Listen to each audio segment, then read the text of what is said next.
My child, stop what you're doing. Heaven just interrupted your timeline. This message didn't find you, I sent it. The title isn't a tease, it's a summons. Good news just arrived, and it has your name written in fire across it. This isn't just a feel-good word. This is a divine dispatch, an urgent release from my throne straight into the battlefield of your heart. Don't scroll. Don't pause. Don't treat this like just another video. Every second carries breakthrough. I've hidden answers in phrases, confirmations in whispers, deliverance in the pauses between the words. Stay with me, not out of curiosity, but out of calling. Because by the time this ends, something in you will shift. Chains will fall. Vision will clarify. And your next step will become undeniable. This is your moment. This is your message. And you're accountable for what happens next. My beloved child, I have led you here with hands unseen, woven through divine interruptions and holy nudges you may not have even recognized. But I saw you. I saw the ache under your routine, the prayer beneath your tired breath, the silent reaching of your heart as you whispered, God, if you still speak, I need to hear you now. And so I responded. This is not a post. This is not a nice idea. This is me, your creator, stepping into your moment with undeniable intention. I have come to comfort only. I have come to confirm. To collide with every thought that said you were forgotten. To shatter the lie that said you missed your window. My timing is perfect. You didn't miss it. You're right on schedule with the orchestration of eternity. What you're reading is not inspiration. It's abortation. It's not just a word. It's a window. And I'm drawing you through it, heart first. Child, feel the weight of this moment. Not the pressure of performance, but the weight of glory. You've wandered for too long. If I still arrange things for you like I used to, if I still interrupt the natural with the supernatural just for your sake. And today, I answer that with my very presence in this message. Yes, I still do. And I just did. I have arranged a divine collision between your current reality and my eternal promise. You didn't click this, you were called to it. You didn't stumble here, you were summoned. Before this message ever reached your screen, it echoed through the halls of heaven. Your name was whispered with reverence, your story reviewed with honor, and this very word sealed with urgency. I orchestrated every delay, every moment of stillness, every unmet longing that brought you to this second, because this is when your heart is most awake, most ready, most desperate to hear what only I can say. And hear me clearly. This is not a moment to pass by. This is a holy invitation disguised as a digital message. I've chosen this format not because I'm limited, but because you needed to hear me this way, clearly, intimately, undeniably. You are not just receiving news. You are receiving me. And I came for you. Not a crowd. Not a group. You. My beloved one, heaven's precision has reached you, and what follows is not just comfort. It is your confirmation. Child, lean in. Feel this, not with your head, but with the heartbeat of your spirit. Right now, something sacred has snapped in the invisible. What was once held back by forces you couldn't name, let alone see, has just been commanded to move. The walls that stood like mountains, whispering not yet, have started to shake. The tension you've carried, that pressure that made your chest tight and your breath shallow, it wasn't your imagination. It was the weight of breakthrough pushing against the veil. And now the veil has torn. This is not metaphorical, it's monumental. There is a literal shift happening in the unseen, and your name is written in the center of it. You've been living in what felt like a holding pattern, circling over hopes you weren't sure would ever land. But child, hear me. The clearance has been given. The runway is clear. The delay has lifted. What was once suspended in spiritual traffic is now descending into your now. And it's happening faster than you think, not just spiritually, but supernaturally, visibly, tangibly. You're about to witness how heaven moves when my decree overrides every obstacle. What was delayed for years will be delivered in moments. I want you to understand something crucial. This delay was not denial. It was design. It was not the Abbey winning. It was me weaving. I was not ignoring your cries. I was aligning your capacity. Because the magnitude of what I'm releasing could not land in a rushed or reckless season. It had to wait for weight. It had to wait until your heart could hold what your hands weren't ready for before. That's why the doors stayed shut. That's why the opportunities missed you. That's why the prayer seemed to echo with no answer. But now, beloved, the appointed time has collided with my eternal will, and I say to you, the shift has happened. The shift didn't start when you read this. It began in the quiet war rooms of heaven when your persistence outlasted your disappointment. When you wept but still worshiped. When you doubted but still whispered my name. That's when the order was signed. But now, you feel the tremble because the shift is no longer spiritual only. It's stepping into natural space. And just like an earthquake rearranges the landscape, this spiritual shift will disrupt everything familiar, but only to build what is far greater than what you had planned. You've been bracing for more delay, expecting another letdown. You've almost stopped believing anything would change, haven't you? But I say to you now, release that expectation of disappointment. Let go of the mindset that says, it always takes longer for me. Because this time, the heavens are moving at the speed of obedience. And I'm not asking for perfection. I'm asking for position. Let your heart be wide open, not clenched by past wounds. Let your posture be ready, not rigid with fear. I'm not rehashing what didn't work.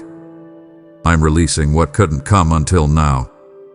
Child, I need you to recognize the sound of sudden movement, the frequency of favor. You won't hear it with your ears, but your spirit will know. This is not a pause. It's a push. And when I push, nothing can push back. The good news is no longer coming soon. It has arrived, and it has brought its own momentum. The old gravity that kept you stuck has been broken. From this moment forward, you are moving in a new direction, one not bound by natural laws, but governed by divine release. Oh, my child, if only your eyes could see what I see right now. The atmosphere around you has changed. Not slightly, not eventually, but instantly. The weight of waiting, the pressure of postponement, it has been invaded by my presence. I didn't send a symbol. I did assign an angel to speak on my behalf. I came myself, not as a visitor passing through, but as your deliverer, arriving with the full force of fulfillment in my hands. I didn't enter your space with observation in mind. I came with the fire of resolution. I am not standing still. I am moving with purpose. Your atmosphere is no longer common air. It is charged. It is trembling with glory. This isn't a visitation. It's a divine interruption, a holy breach into your reality. I have come to shift, to shake, to saturate your dry ground with rain that carries the fragrance of promises fulfilled. The wind is not random. The silence you felt before, it was just the calm before the command. And now, I speak. Let it be delivered. You've asked me questions in the dark, haven't you? Lord, do you still move like you used to? Do you still show up like you did in the stories? And this is my answer. child, not in theory, but in reality. I am here, stepping into your timeline with intention. I've come to deliver what no man could manufacture, what no strategy could summon, what no performance could earn. I don't need an open door to enter. I am the door. And where I step, delay loses its grip. Where I speak, doubt dissolves. Where I touch, barrenness becomes breakthrough. You have hosted weariness long enough. Thou, host my wonder. You have carried burdens no one understood. And now, carry the blessing no one saw coming. I am not a passive presence. I am a force of fulfillment. I am not a silent spectator. I am the roaring lion who delivers what he declares. And I say to you now, get ready. Because what I'm releasing will rewrite the story even you stopped hoping for. This isn't poetic language. This is prophetic release. I am the author and finisher, and I am not just revising your story. I am revealing the next chapter that has been sealed until this very hour. There are pages turning that you didn't know existed. I've written things in invisible ink that only fire could reveal, and now the fire of my presence is making every line visible. You will not have to strive to explain this. You won't need to prove why it's happening. I will make it so evident, so undeniable, so tailor-fit to you that even the most skeptical will have to say, surely, the Lord has done this. I came not just to answer one prayer, but to untangle a web of delay that's been choking your confidence. And now, child, your head will lift without shame. Your eyes will open without fear. Because I've arrived.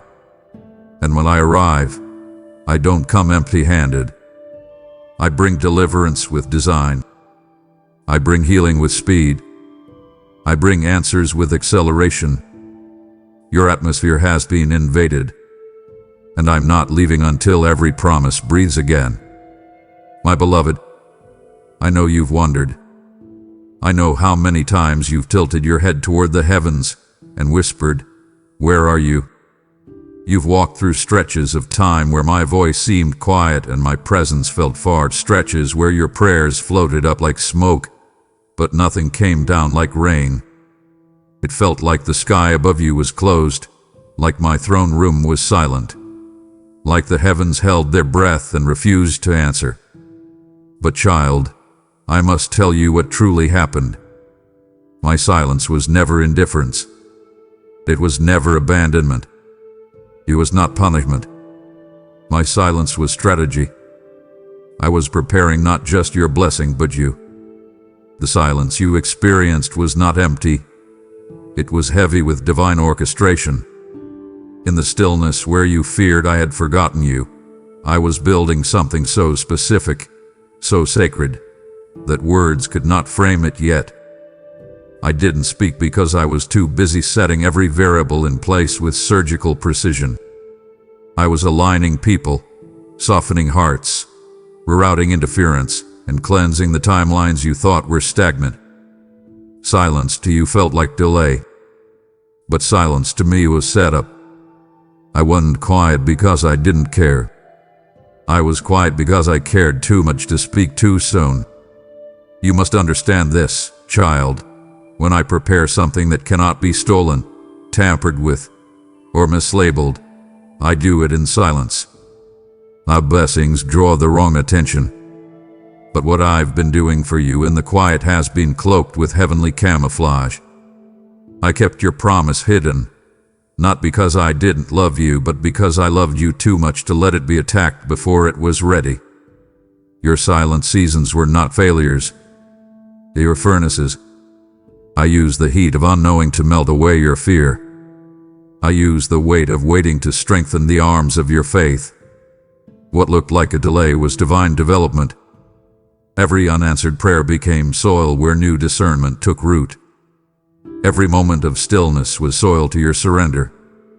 While you wept into your pillow, I whispered blueprints to angels. While you thought nothing was happening, I was rerouting entire timelines to match the rhythm of your readiness. And now, the silence is breaking not with noise but with revelation. You are stepping into the visible manifestation of what I built behind the veil. I did not build your blessing on display. I built it in the secret, so that no voice could curse what I covered. And now the unveiling has begun. So don't despise the silence. Celebrate it. Don't resent the quiet.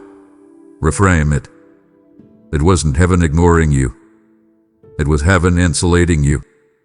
I was protecting your destiny from premature exposure. Because what I've prepared is not fragile. It's fortified.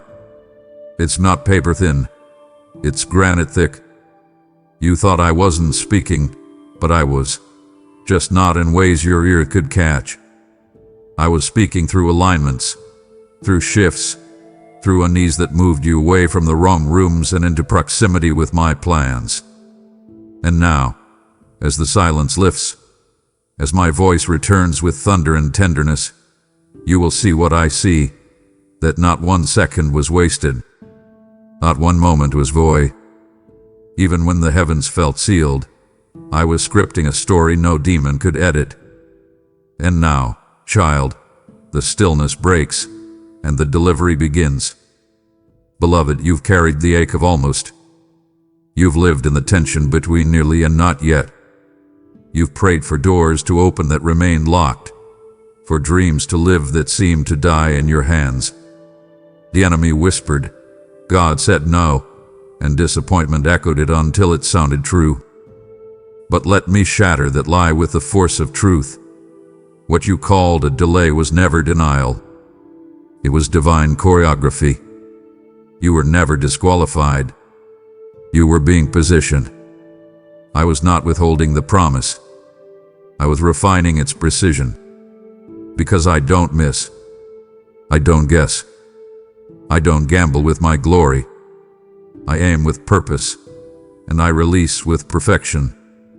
You feared the delay meant I change my mind. But in truth, the delay was my mercy, ensuring that when I say yes, everything else says yes too. The environment, the relationships, the resources, the timing. I was not late. I was laser accurate.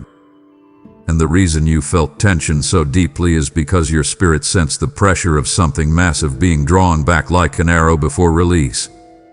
Let's get honest together for a moment. You wanted it quickly. You wanted it now. And I understand that. I truly do. But had I given it when you asked it, it would have crushed what I was still cultivating in you.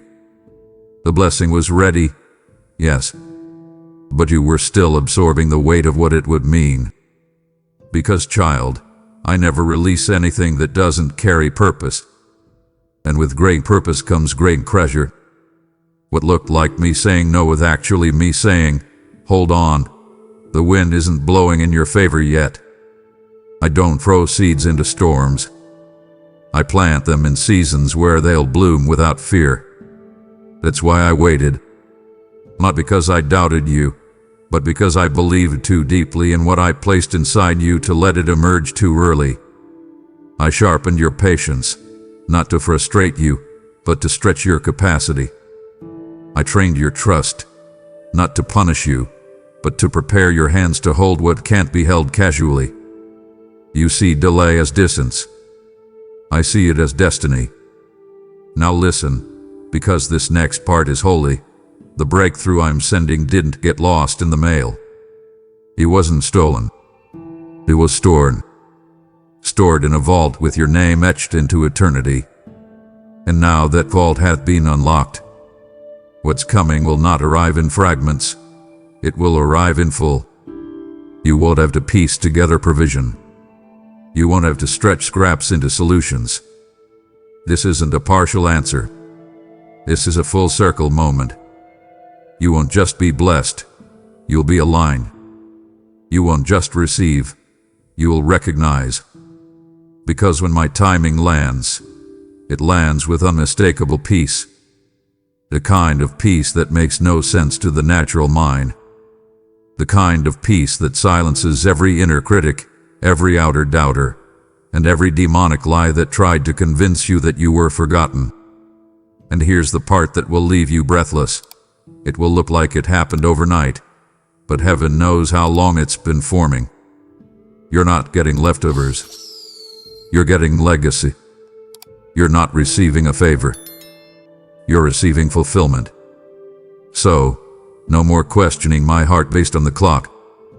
No more measuring my faithfulness by the calendar. I was not delaying to torment you. I was delaying to target you with something so precise, so perfectly timed, that even you will stand back and say, "Only God." The delay is over. The target is locked, and your breakthrough has been released. Let your faith prepare the runway, child. It's not just coming. It's closer than breath. My child, pause with me here. Let everything around you still itself. Breathe slowly. This moment, this one right here, is not like the others. Don't brush past it. Don't scroll away. Don't tuck it into the category of just another encouraging word. This is more than encouragement. This is a divine encounter grasped in simple language, a holy unveiling wrapped in quiet nuance.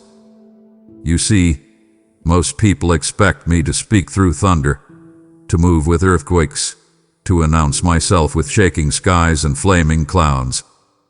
But I don't always come in volume. I come in meaning. And right now, I'm not just in your room. I'm in your atmosphere, and I'm adjusting it like a conductor raising a baton. Every breath, every heartbeat, every word in this moment is precise. This is not religious routine. This is sacred sequence. You didn't randomly land here. I summoned you into a silence where my whisper could finally cut through the noise. Not to tease you with beauty, but to transform you with truth. You didn't know it, but every second leading to this was holy choreography. The pain, the waiting, the longing, the confusion, they were all threads in the fabric of this divine appointment. I didn't just permit them. I purposed them. You thought you were surviving seasons of silence, but you were actually being positioned for this very word. My child, hear me. This is the sentence that shifts the script.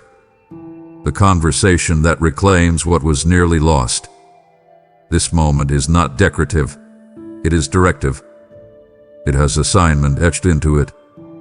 Heaven has leaned in. Angels are listening. I have pressed pause on other agendas just to speak this to you. And what I say here will be the line you look back on.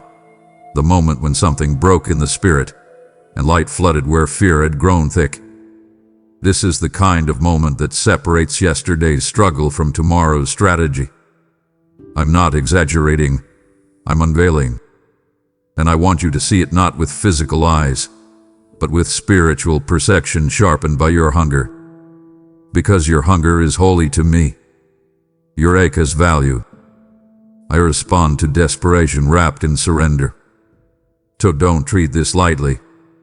This moment is heaven's whisper wrapped in personal clarity. I'm not trying to impress you with poetic language. I'm impressing upon you that heaven doesn't waste words, and I have chosen this breath to break your cycle. This isn't noise. It's nuance, divine detail shaped into speech. I speak this way when the soul is tender enough to receive me without the filters of fear. I'm speaking now not just to make you feel better. I'm speaking to align you, to anchor you, to awaken you. Because what I'm doing next will require a remembrance of this exact word. Write it down. Etch it into your soul. Revisit it often. Because this sentence will become your shield. When confusion tries to creep in again. When voices rise that do not belong. When delays return and questions swirl, you'll remember that was the moment the silence broke. That was the moment the sacred overtook the struggle. This is that moment, child. Don't miss its weight. Don't underestimate its worth. Everything is about to change, and this is where it begins. Oh, my precious one, if you could only see what I see when I speak your name. When you whispered my name in exhaustion, when your knees hit the ground in quiet rooms with no audience but the ceiling, I answered with a sound you've never heard, but heaven has. Your name is not forgotten. It is familiar to me, engraved upon my hands, etched into the scrolls of your purpose, spoken with reverence in places where angels bow. The very halls of heaven, those golden corridors where decisions are made and destinies are decreed, have heard your name resound like a song sung by the surrendered. And not once was your cry dismissed. Not once did your tears drop unnoticed. My child, when the world forgot your worth, I engraved your identity deeper into eternity. You didn't need the crowd's applause. You had heaven's attention. When you wept in silence and questioned whether anything you were doing mattered, I dispatched angels who carried your groans like sacred incense into my courts. Your surrender was louder than sermons. Your waiting was worship. And now, listen carefully, I have sent messengers. Fierce, swift, anointed angels whose sole assignment is to go ahead of this word and clear every obstruction. The unseen has been trembling under the weight of what I've authorized for your life. Chains you didn't even know were wrapped around opportunities are now being broken. Gates that were sealed not by men, but by spirits of delay, are being unbolted. I didn't just write this message from heaven's throne. I flanked it with fire. I appointed it with authority. The angels who carry it are not coming to comfort only. They are coming to conquer. The things that stood against you, unseen sabotage, ancient patterns, generational interference, are being removed like smoke before the wind. Because when I send a word, I send it with power. And when I name you in heaven's halls, all of creation must yield. That's why your life has felt heavier lately. That's why you've been more tired than usual. Why the pressure has felt unexplainable. It wasn't just life. It was spiritual resistance. Because something holy was on the move. But now, the resistance is running. The darkness that tried to linger is lifting. Because my voice has spoken your name, and my command has been issued. The atmosphere is clearing. Your path is being paved. You don't need to force this door open. It's being opened for you, not because of performance, but because of promise. Because you stayed. Because you believe even with broken faith. Because you whispered yes even when your heart was weary. And now the hosts of heaven are moving not just with encouragement, but with execution. They are fulfilling what I spoke before you were born. I don't forget names, child. And I don't misplace destinies. What's coming is not just a blessing. It's a broadcast of heaven's honor over a life that refused to quit. The world may not have heard your name, but heaven never stopped echoing it. And now the earth will echo it too, not for your glory, but for mine. Because I take pleasure in lifting those who remain loyal in the quiet. You're about to see what happens when heaven's halls and earth's gates open in the same hour, all for you. Oh child, that door, the one you stopped believing for, the one your prayers used to linger around before silence suffocated your faith. That door is opening. You heard me. It's not theory. It's not symbolic. It's happening. Right now. I know you gave up hope for it. I know how many times you stood in front of it, heart full of expectation, only to feel the weight of disappointment press against your chest like a stone. You started telling yourself maybe it was never meant for you. Maybe it was sealed for someone else. Maybe you missed your moment. But what you didn't know was that while you walked away thinking it was final, I was still working. Behind that door, I was adjusting the atmosphere. realigning the timing, refining what would be required when it finally opened, not just so it would swing wide, but so you would step through it whole, not wounded. I never forgot the door you cried over, and I never locked it as punishment. I'd secured it for preservation. You see, beloved, some doors are too holy to open in a hurry. What waits behind them is so weighty, so woven into your destiny, that I couldn't allow access until the environment, and you, were ready. If I had allowed it to open when you first asked, it would have wounded you instead of welcomed you. It would have offered opportunity without the spiritual stamina to steward it. I wasn't withholding blessing. I was safeguarding becoming. But now the conditions have changed. The hinges have loosened. The rust of delay is falling away. The lock that wouldn't budge is cracking open, not because you forced it, but because I have spoken to it. Child, I have spoken to the door. My breath has touched the threshold, and what once said never is now whispering now. Can you hear it? The creaking sound in the spirit. It's the groan of glory moving toward manifestation. I am not teasing you. I am trusting you, with a moment that generations longed to see but never did. You are about to cross into a room that was designed in the deep places of my heart long before you ever knew to ask. So, I say again, the door is creaking open. Not because of pressure, but because of promise. This isn't about your effort. It's about my faithfulness. Let the sound awaken your spirit. Oh, let your past disappointments mute your present discernment. What you thought was locked in finality is now unlocking in fulfillment. And when you step through, don't bring shame with you. Don't bring delay's residue. Walk through boldly, with the posture of one who knows she or he has been summoned by the King. Walk through as one who recognizes the rhythm of divine invitation. Because this isn't just a personal upgrade, it's a generational turning point. This door carries destiny beyond you. This door has ripple effects. What starts here will stretch far.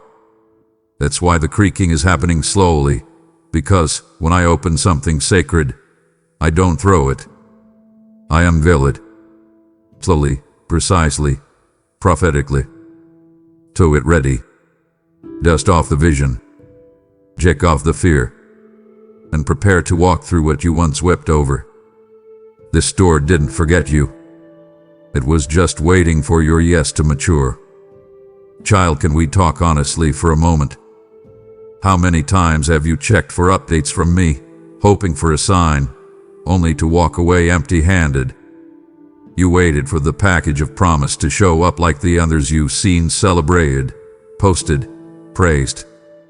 But for you, it seemed like the tracking stopped, like the confirmation never came, and hope, once loud and vibrant, began to mumble in the background of your soul.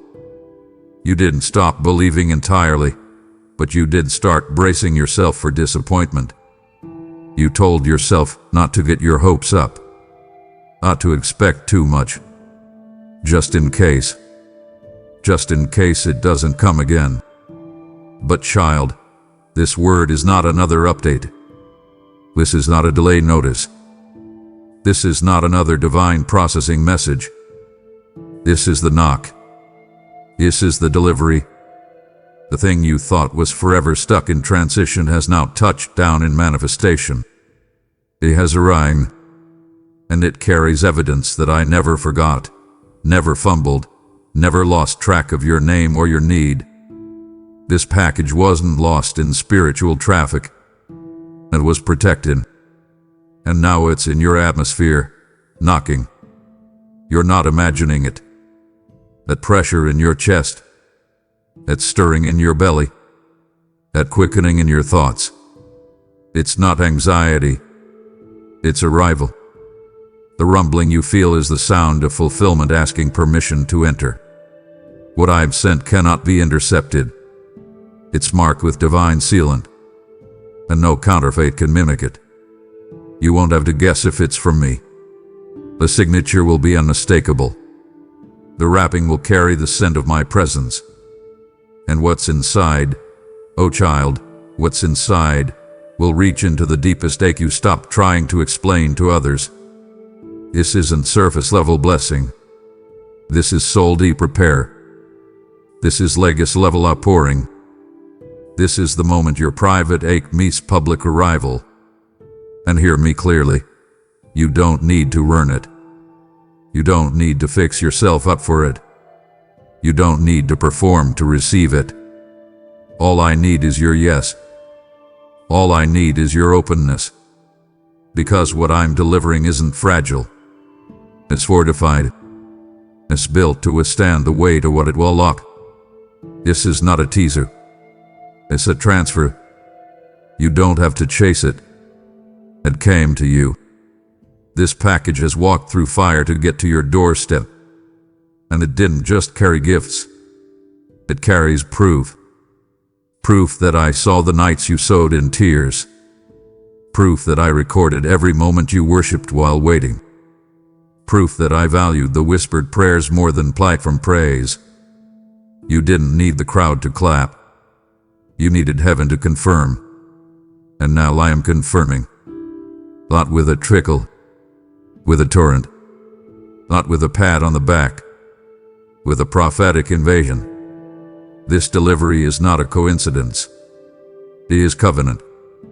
And I've sent it not to impress you but to transform you. Let it in. Receive it fully. Let me show you what I deliver when delay turns to divine right now. It's not just on the way. It's already here. My beloved, when I say this is personal, I mean it in ways your mind can barely hold. This word, this moment, wasn't sent through the hands of another. It wasn't filtered through a vessel. It wasn't delegated to an angel or prophet or heavenly courier. I came myself. I crossed realms, dimensions, and distances you can't measure with clocks or calendars. I came not because you earned a visitation, but because I could no longer stay silent. You needed me, not second-hand comfort, not another borrowed encouragement. You needed your Father's voice, your Savior's whisper, your King's command. And that's why I'm here. I didn't send comfort. I brought my presence. I didn't assign a word. I spoke it. Personally. Lovingly. Authoritatively. Because I wanted you to hear it straight from the one who shaped your soul and counted your tears. This is not a generic blessing. This is a handcrafted breakthrough, tailor-made by the hands that molded mountains, timed tides, and called stars by name.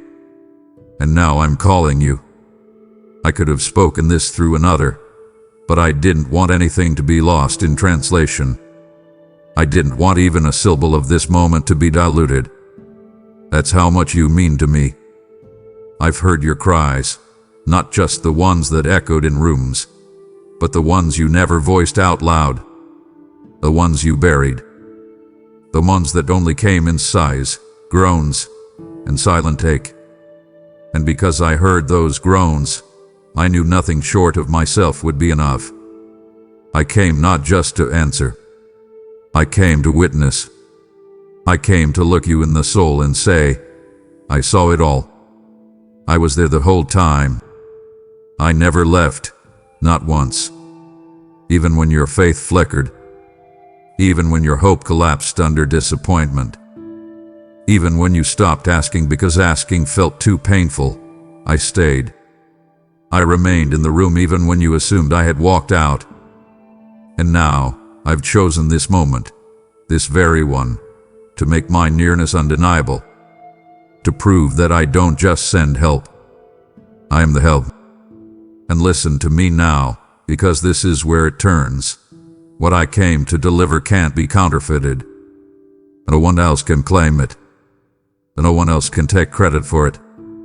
I didn't come with a temporary high. I came with a permanent mark. The kind of word that rewires your memory, your narrative, your understanding of me. This isn't just encouragement. This is establishment. I'm not brushing your soul. I'm branding it with my name, with my promise, with my commitment to finish what I started in you. You are not forgotten. You are not a face in a crowd. You are the reason I paused everything else to invade this minute. And I need you to know, deeply, fully, unquestionably, that this voice is mine. You don't have to filter it through your doubt. You don't need to run it past logic. Just receive it. I came for you, not because of who you are in the world, but because of who you are in my heart. I didn't send a messenger. I came myself, and I won't leave until you believe that's true. Child, I know the weight of your waiting. I felt it. I've watched you carry seasons that stretched longer than your expectations could survive. I've seen your mind wander through mental mazes of what if, and why not yet. I've heard your wondering, not just the kind that questions timelines, but the kind that questions worth. Am I still chosen? Am I still seen? Did I miss it? Was I ever really called? These thoughts, these doubts, these quiet whirlwinds that tried to wrap themselves around your identity, I saw them. I stayed with you through every spiral, through every delay that felt like denial, through every detour that made your destiny feel like a distant daydream. But today I say this: the wondering ends where the witnessing begins. You're about to see, with your own eyes, what your heart barely dared to believe anymore. You're about to witness the wonder you once only whispered about. The pages you've waited for are not just turning, they are being rewritten in real time, and you, my child, are in the script. This isn't a metaphorical shift. This is literal manifestation. You're moving from questions to confirmations, from obscurity to overflow. The stage that was being built behind the curtain is now being revealed. And you won't have to chase the spotlight. The light will find you. The doors you feared had rusted shut are swinging open at the sound of your obedience. Not because you finally figured everything out, but because you stayed. You stayed planted when others ran for comfort. You stayed surrendered when compromise called you loudly. You stayed awake in faith even when sleep seemed easier. And now I, the Lord your God, am rewarding what no one else even saw. I'm bringing to light the fruits of faith sown in shadows. The seeds you thought died in the soil of delay are breaking through the ground of my glory. And this is only the beginning. You waited. You wandered. You've wondered. But now you will witness. Let me tell you something only I can say with authority. What you're about to see will silence every lie. Not because I need to prove myself, but because I want you to remember, I never left, and I never lied. The fulfillment will come so specifically, so surgically, so supernaturally, that your doubts won't be able to stand under the weight of my faithfulness. You'll look back at the waiting and realize it wasn't wasted. You'll revisit the wondering and realize it was part of your refining. You'll look at the wandering and see that even in detours, I was directing you. This is the hour of revelation, the moment you move from barely holding on to boldly stepping in. And it won't just be you who sees it. The ones who watched you suffer in silence will witness the shift. The ones who questioned your pace will marvel at my positioning. Because I don't elevate for applause, I elevate for purpose. And your purpose is now colliding with your moment. What you once feared would never be is about to become. Oh child, how you misread some of your most sacred seasons. I don't fault you for it. The pain blurred your vision. The weight blurred your senses. There were days you looked around and could not find me. Days when your hands trembled under pressure and your heart whispered, "This must be the end." You saw things fall apart. Plans unravel. People leave. Structures collapse. And dreams bleed out in front of you like promises gone wrong. You thought, God, why would you let everything crumble when I was trying to do it right? But let me say it now, with the clarity of heaven's light, it wasn't a breakdown. It was a divine setup. A demolition wasn't destruction. It was construction in disguise. The shaking was not punishment, it was preparation. And even though it looked like loss, it was actually me clearing the debris so your true foundation could be revealed. I allowed the collapse because what you were building on was too shallow for the weight of the promise. I know that hurts to hear. I know how hard you worked, how long you hoped, how earnestly you prayed. But I saw what you couldn't, that the soil beneath, that structure couldn't sustain the legacy I'm birthing through you. So I let it fall. And yes, it broke your heart, but it also broke the cycle. It broke the illusion. It broke the attachments that were never meant to go where I'm taking you. Sometimes, child, I have to break what's temporary so you will settle there. I have to let the wrong thing disappoint you so you stop trying to decorate dysfunction and call it destiny. What looked like devastation was actually deliverance, not from a place but from a mindset. You didn't fail. You were freed. And now, from the ashes of what you thought was over, I'm building something unshakable. Something that will stand the storms you haven't even seen yet. This is your turning point. This is where you stop mourning the ruins and start recognizing the revelation. I'm rebuilding, but this time, with you awake, with you healed, with you no longer addicted to performance or needing validation to feel worthy. I'm building with your bare soul, not your rehearsed religion. And the structure I erect now won't just be beautiful, it will be indestructible. Because it will be propped up by pride or insecurity. It will be rooted in intimacy, grown through trust, sealed in worship. The breakdown wasn't sabotage, it was sacred. And even when you screamed, "This can't be God," I was whispering, "I'm still here, still holding, still designing, still working all things for your good." The breakthrough you're about to witness will make you thankful for every single collapse, not because you enjoy pain, but because you'll finally see that what broke you also built you. And I was behind it all not to hurt you, but to home you. Welcome to the beginning you thought would never come. You just heard me say, you're not too late, you're right on time. And now I say you're also right on time to become a vessel of the good news for others. What I've poured into you today is not meant to stop with you. It is seed, and I'm inviting you to sow it. When you give through Super Thanks, membership, or PayPal, you are not just supporting a channel. You are partnering with me to ignite fires in hearts that are still waiting in silence.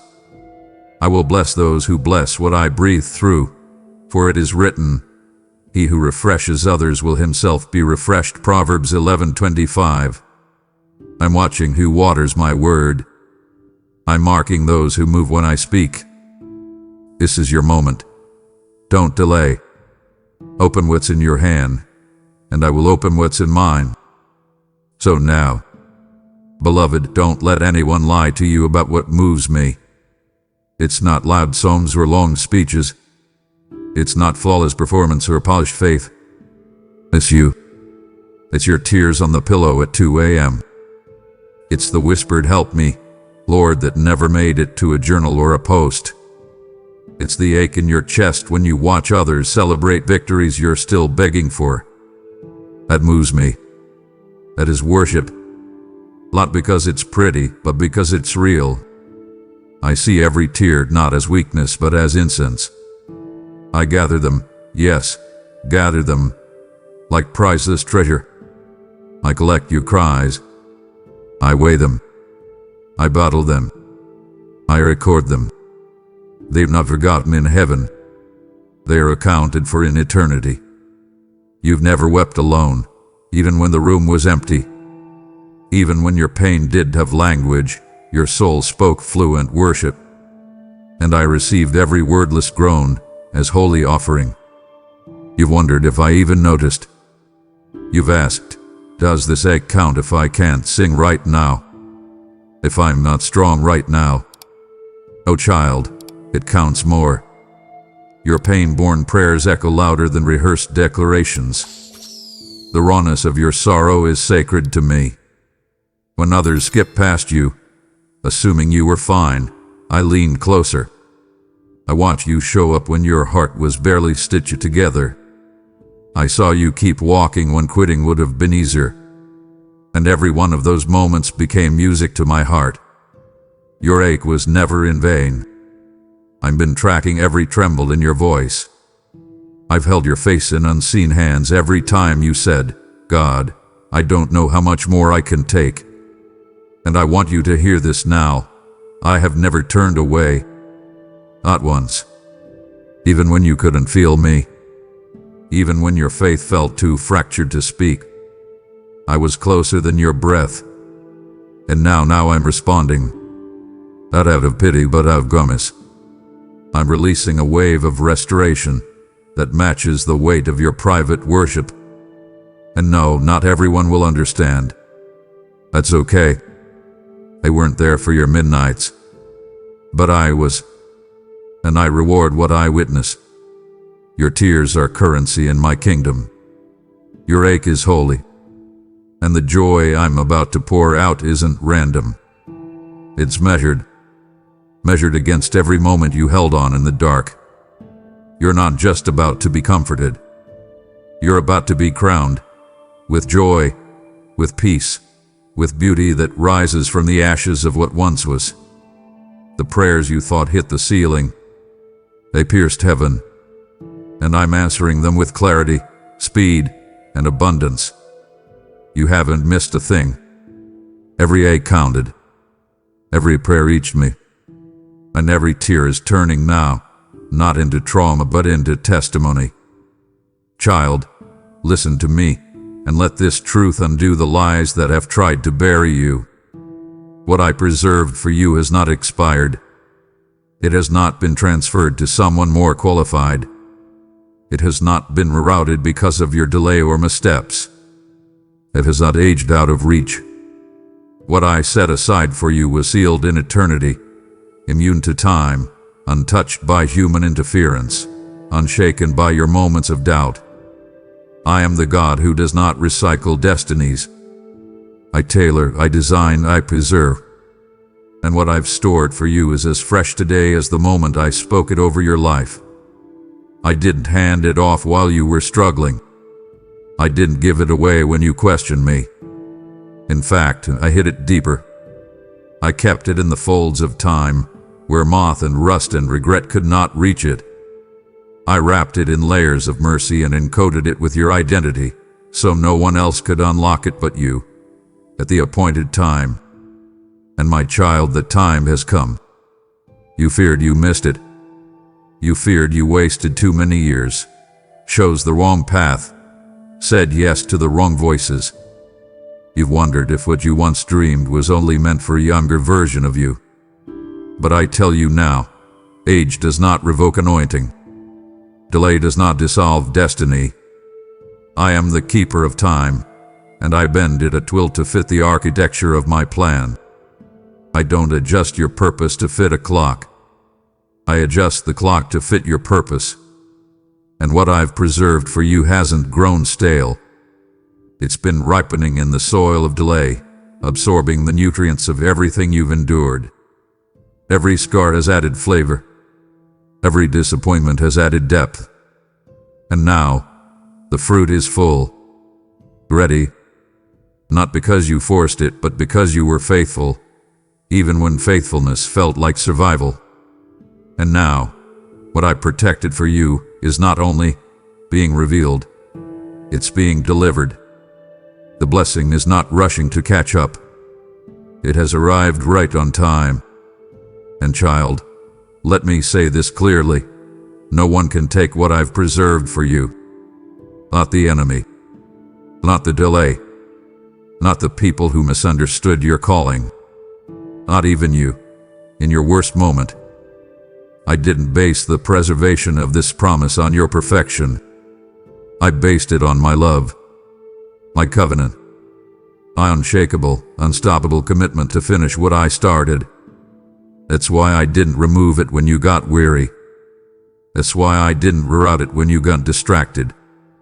I kept it, the real blessing, not the imitation you almost settled for.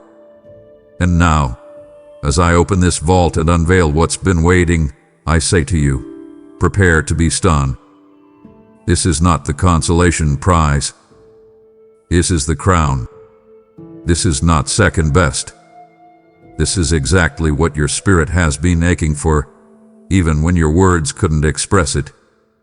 You didn't miss it. You didn't lose it. I preserved it. And now, it's yours. Let me quiet the clock in your soul. Let me silence the ticking of shame and fear that says you've fallen too far behind.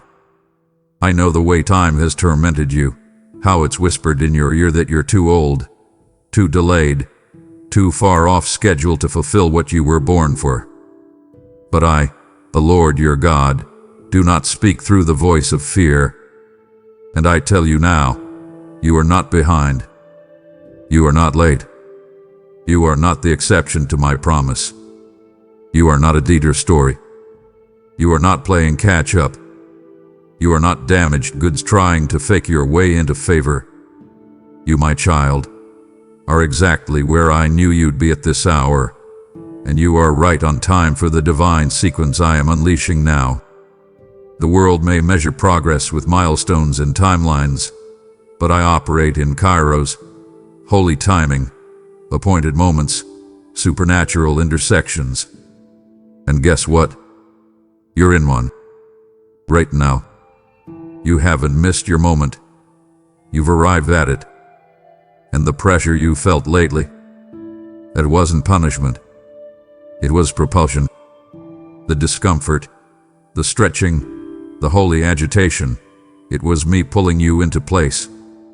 Not to expose your flaws, but to position you for fulfillment. Because timing in my kingdom isn't about age or achievement. It's about alignment. And you, beloved, have aligned. Even in your stumbling, even in your questioning, even in your heartbreak, you kept inching closer to me. And now, without realizing it, you've stepped into divine alignment, the place where preparation meets opportunity, where pain meets purpose, where tears turn into testimony. That's why everything feels so weighty right now. Because heaven's window is wide open, and I am pouring out what was reserved for this very hour. You are not early. You are not late. You are right. You are ready. And what I'm about to do next doesn't require you to rewind or race ahead. It just requires you to receive. Let go of the timelines others tried to place on you. Let go of the false guilt of not being farther along. I don't measure destiny the way men do. I look at hearts. I move through surrender. And your surrender has brought you into divine proximity with something massive. So massive, in fact, that I had to wait until this precise moment to release it, because anything earlier would have crushed what I was still refining in you. But now, the wait is becoming wind. The delay is becoming direction. And the very seconds you once cursed as wasted are turning into sacred stepping stones. I redeem time, child. I restore it. I resurrect it. And what felt like years lost will now feel like months recovered. Because I don't just make up for what was missed, I multiplied. You are right on time. Right on track. Right in sync with heaven's rhythm. So walk boldly into this next move. Don't look over your shoulder. Don't second guess. Don't shrink back. I'm not behind you shouting, hurry up. I'm ahead of you saying, come in. It's ready. And I've saved the best for now. Child, I need you to understand what your hidden season really meant. I know how it felt. like being overlooked, bypassed, unseen. Like others were advancing while you were standing still. Like the gifts inside you were locked in a box no one would open. But here's the truth you couldn't yet see. I hid you on purpose. You weren't being buried. You were being planted. You weren't being punished. You were being preserved. In a world obsessed with instant exposure, I chose to veil you so that what I was building inside you wouldn't be crushed under the weight of premature attention. You see, child, visibility without spiritual maturity is dangerous. Elevation without root is fragile. And I love you too much to watch your destiny implode under the weight of unprepared applause. So I covered you, not because you weren't ready to be loved, but because you weren't ready to be launched. And now the veil is lifting. Slowly, strategically, prophetically. Because I'm not revealing a polished image, I'm unveiling a person who had been carved by fire, tempered by silence, and filled with substance. You're not being revealed for entertainment, you're being revealed for impact. A season of anonymity served its purpose. In the silence, I taught you to hear me without confirmation from the crowd. In the hiddenness, I trained your hands for battles no one applauded. I shaped your heart where no spotlight could reach. That's why what's coming next will carry such undeniable authority, because it's not built on branding. It's built on being. You become someone who can be trusted with my voice, not just for yourself, but for others. And now, I am calling you forth. The unveiling will not be noisy, but it will be unmistakable. Those who ignored you will be silenced not by your success, but by the substance you now carry. The oil on your life cannot be replicated, because it was pressed in a crushing no one else endured. But listen, this unveiling is not just for recognition. It's for releasing. What I'm about to pour through you isn't for status. It's for the setting free of others. You are being positioned not as a trophy, but as a torch. You will illuminate paths for people who've lived in the same darkness you once did. And the very place you were hidden will become the place you now declare from. You're not being called out to impress. You're being called out to intercede. What I've placed inside you is weighty, not to burden you, but to bless generations through your voice, your presence, your obedience. This is the unveiling, child. Don't fear it. Don't shrink from it. You don't have to prove anything. Just stand. Stand as the one I've prepared. Stand as the one I've preserved. Stand as the one I've chosen to carry glory in places too fragile for fame. You were hidden for a reason. And now, you're being revealed for a season of release. Oh child, I know what's sitting on your shelf. I know about the journal pages you've stopped revisiting. The dreams you once burned with but now only mention in passing, with a tone of defeat or quiet nostalgia. The words I once whispered to you in fire, the ones you clung to, only to see them seemingly vanish. They've collected dust in the corners of your soul. Not because you stopped loving me, but because hope started to hurt. You shelved the promise not out of rebellion, but out of protection. You didn't know how to carry that dream without reopening the wound of delay.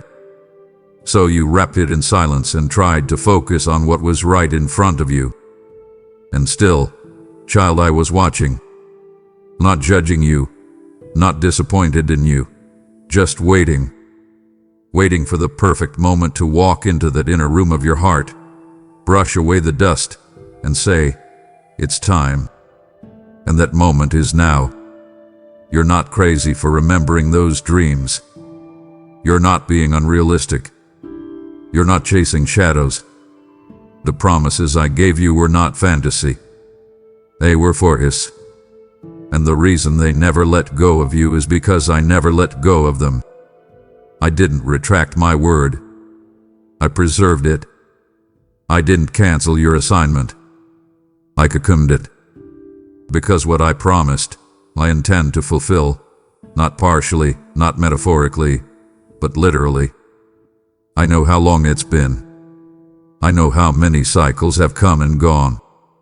But I also know what I've been building in the background. And now that the atmosphere has shifted, the stage has been set, and the hearts involved have been softened, I am activating what once sat dormant. This isn't a revisit of disappointment. This is the redemption of delay. A shelf is shaking. The scroll is being unsealed. The dream is waking up, not to tease you again, but to transport you into a season of divine realization. And hear me well, this fulfillment will not come through striving. It will come through surrender. You won't need to hustle to catch up.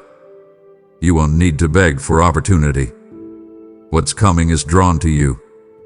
You've been marked by my promise, and the promise recognizes you even after all this time. It hasn't forgotten your name. It hasn't been reassigned. It's been waiting for such a time as this. So go back to the place where you stopped dreaming. Open that page again. Say yes again, even if it's whispered. Let hope back in, even if it feels risky. I'm not mocking you. I'm moving you. I'm not dangling hope like a carrot. I'm planting it like a flag. This is holy ground. You're about to live what you once only longed for. And this time, you won't have to shelf it again. This time, it's staying. This time, it's fulfilled. Beloved, you've been asking me to change the external, but I've been working on the internal. Not because I'm ignoring your need, but because I love you enough to prepare you before I release what you've been asking for. You see, what's coming is not small. It's not casual. It's not a seasonal upgrade. It's a divine outpouring that demands capacity, not just desire. You've been faithful, yes. You've endured, yes. But what's about to pour into your life will not just bless you, it will require more of you. And so, I've been expanding your spirit even when it felt like breaking. I've been enlarging your heart even while you thought it was under attack. That ache you felt wasn't punishment, it was preparation. Because the weight of my glory does not rest on shallow soil. I needed to deepen you first. I needed to stretch the walls of your being so that when the wave comes, and it is coming, you won't collapse under the pressure of answered prayer. You see, child, it's easy to want the miracle, but not everyone can carry the mantle. And I've chosen you to carry something heavy, something holy, something others may not understand. That's why your process has been so intense. That's why your growth hasn't looked linear. Because I wasn't just fixing your surroundings, I was forming your capacity. I had to teach you the language of peace in chaos. I had to strengthen your discernment when clarity felt like a luxury. I had to show you how to recognize my voice without needing confirmation from comfort. Because what I'm about to entrust to you will require ears trained by silence and a soul anchored in surrender. I've been building a vessel that won't crack when the oil comes. And it's not just for you. It's for the people your obedience will unlock. You have been my rain not just for blessing but for bearing. For carrying weight that transforms atmospheres into right stories. So when the shift happens, and it will, you won't just see different things. You'll feel like a different person. Not because you've changed outwardly, but because you now house a greater depth of me. You made room. And that's why the overflow won't drown you. It'll define you. Your yes has cost you dearly, but it has also constructed a container big enough for what's next. And when others wonder how you carry so much with such grace, you'll know the answer, because I was expanded before I was elevated. This is the season of capacity, child. Not just miracles around you, but movement within you. What I'm releasing isn't for shallow wells. It's for deep ones. And you, beloved, are deep, ready, Anchored, aligned. Prepare to receive not just the shift, but the strength to sustain it. My child, listen. There are places in you that you've buried. Parts of your soul you've labeled too late, too broken, or too far gone. Desires that once burned with fire but now sit beneath the ashes of delay and disappointment. You've stopped praying about them, not because you didn't care, but because caring began to hurt. And so you buried them gently. You wrapped them in resignation and lowered them into the soil of forgotten prayers. But what you called dead I call dormant. What you gave up on I never did. And now, in this very hour, I'm breathing resurrection breath into those places. You've been marked for awakening, not by force, but by the gentle fire of my spirit rekindling what never truly died, only slept. And I'm telling you now, wake up, dreamer. Wake up, worshiper. Wake up, builder. You haven't seen your best days. They're not behind you. They are breaking forth from within you. The enemy tried to convince you those places would stay dry forever. That because no fruit had come, no roots remained. But what the enemy didn't account for was my ability to speak to bones. Dry bones. Disconnected dreams. Dormant destinies.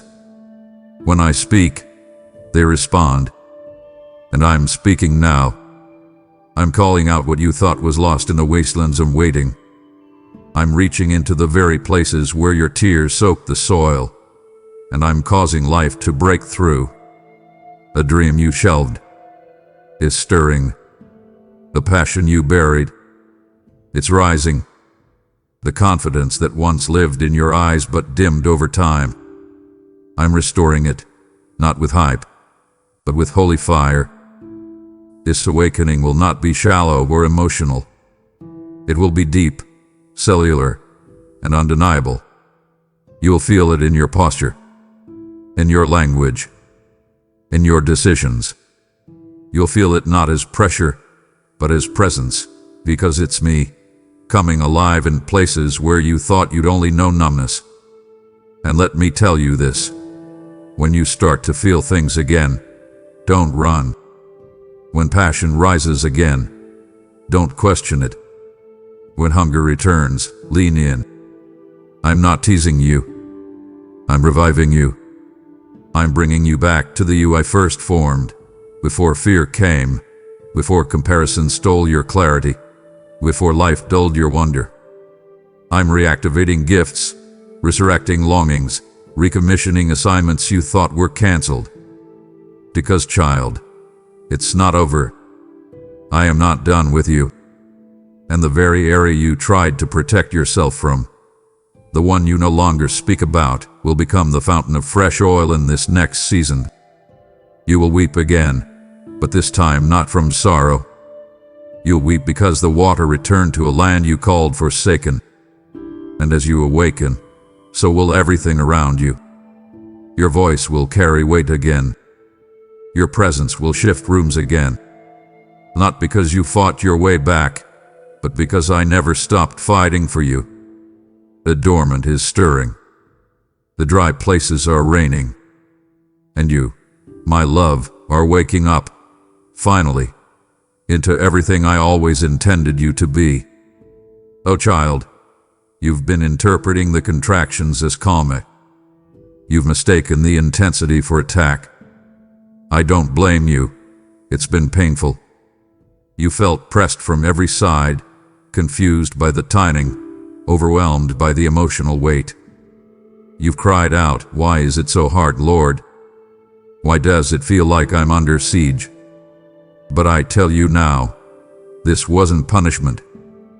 This wasn't sabotage. This wasn't spiritual chaos with no purpose. This was birthing. The reason the pain came in waves is because you were in labor, not just emotionally, but spiritually, prophetically. You've been carrying something sacred inside you, and the contractions you felt are signs that it's ready to emerge. The pressure wasn't random, It was precise. The groaning wasn't for nothing. It was your soul aligning with heaven's push. You are not in breakdown. You are in delivery. I know you've prayed for peace, but I needed you to understand that peace doesn't always mean the absence of pain. Sometimes peace is knowing you're in the right process, even when everything hurts. That's what this had been, not punishment but progression. The warfare felt so real because the enemy recognized what you were about to release. He couldn't stop it, but he tried to confuse it. He tried to distract you, to make you believe that you were under attack when you were actually under activation. But I have held you through every contraction. I have breathed with you, whispered over you, sustained you when you didn't think you could take another push. Because what you are birthing is massive. It's not just for you, it's for generations. It's not just a blessing, it's a blueprint. This is legacy-level labor, and that's why the pressure has been so intense. Not because something is wrong, but because something is right. And now, child, the crowning has begun. You're at the threshold. The promise is not far off. It's emerging. The very thing you almost abandoned in the hallway of pain is about to break through. And I need you to know, what's coming will silence every doubt. You will look back and realize that the tears, the isolation, the heaviness, it was all part of the holy design. The midnight cries, the gut-wrenching prayers, the days you could barely lift your head. They were not wasted. They were labor. And this labor will not end in loss. It will end in life. Glorious life. Purpose breathing, hope burning, revival sparking life. So breathe, beloved. You're not dying. You're delivering. And I, your father, am in the room.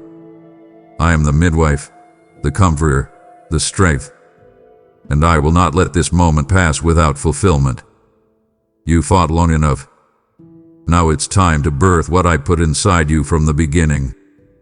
Beloved, let's talk about alignment.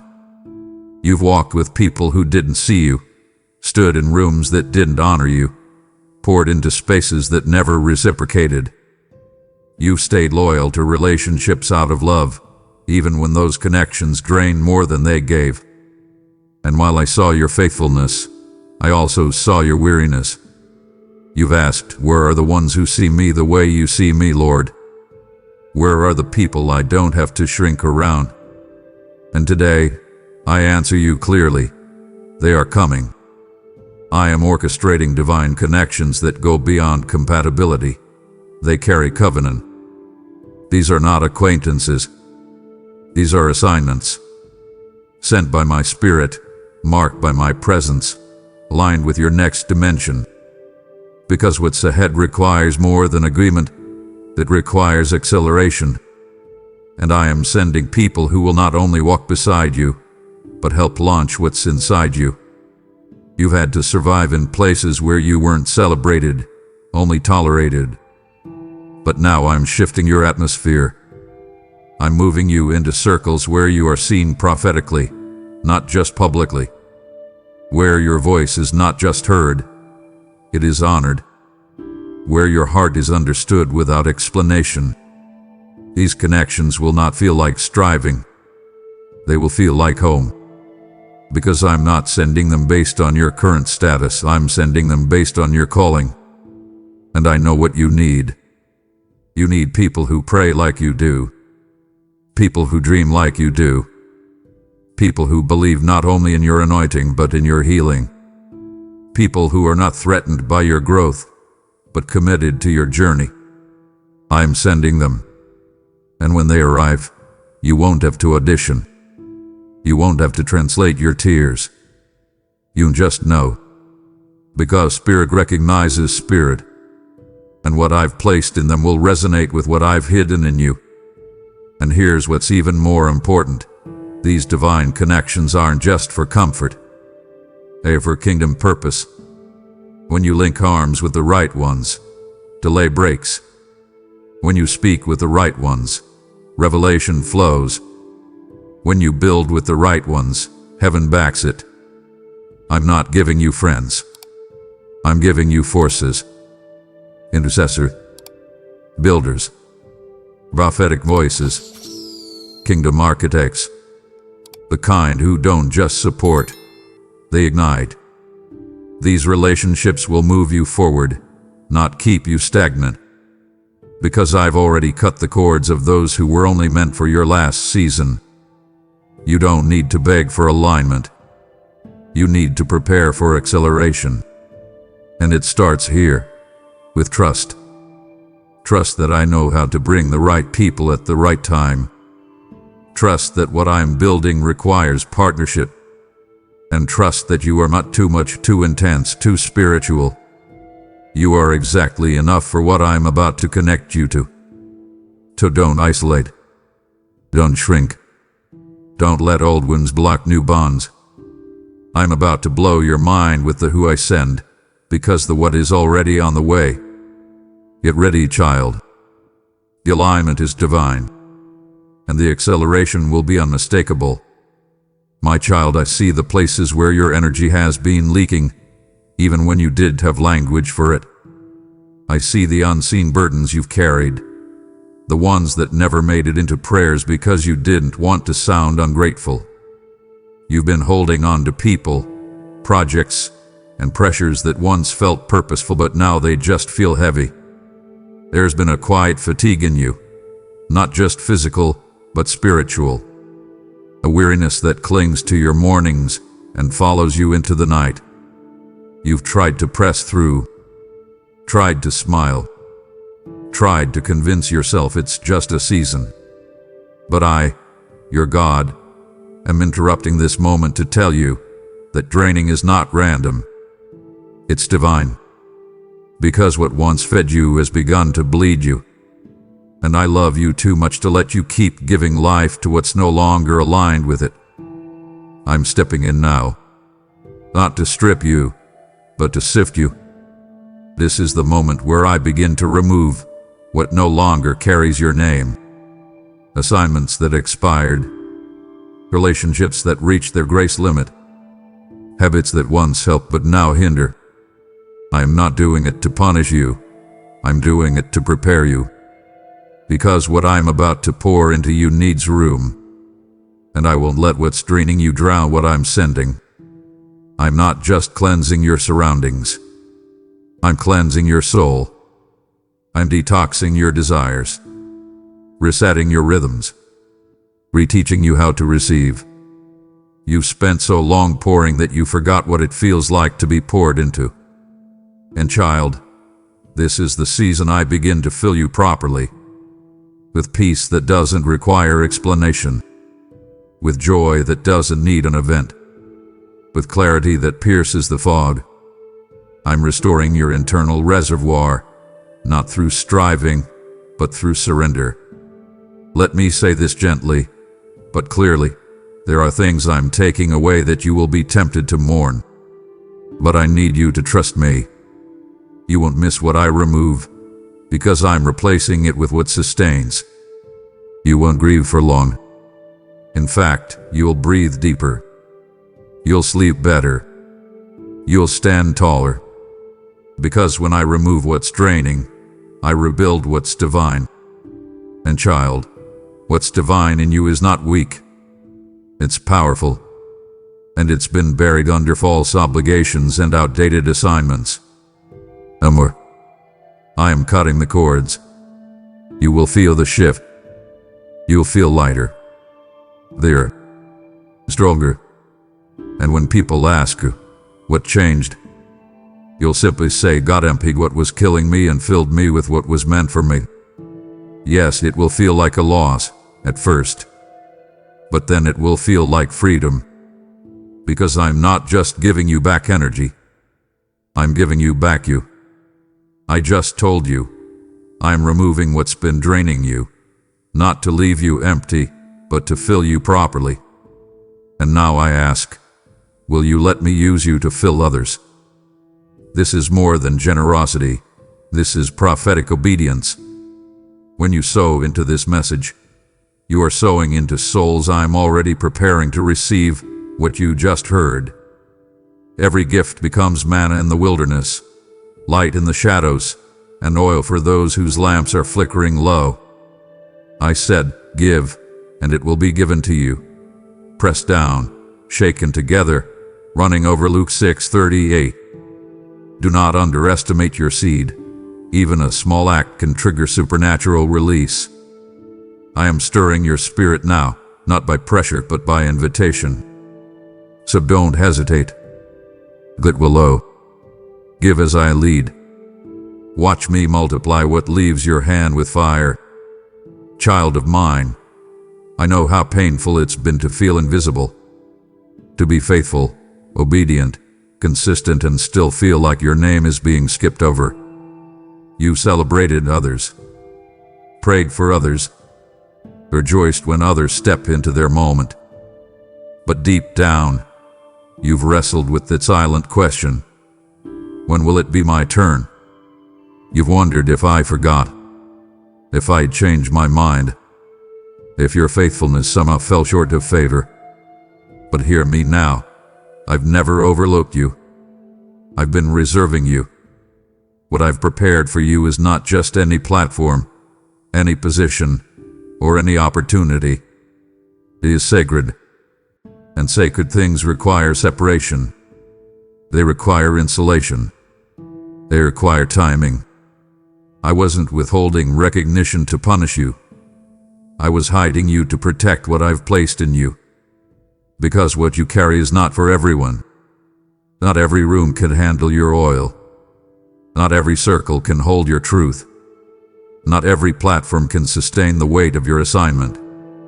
And so, I kept you hidden, not because you were unworthy, but because you were worth protecting. While others were running toward exposure, I was covering you in silence. And yes, I know it felt like rejection, but it was actually selection. I was forming something in the shadows that could only be built through intimacy, not influence. I wasn't trying to delay your destiny. I was deepening it. Because, child, when I do reveal you, it won't be small. It won't be forced. It won't be fleeting. It will be glorious. And no one will be able to say they made it happen. It will be clear. This was God's doing. Let me comfort you in this. Your waiting has not been wasted.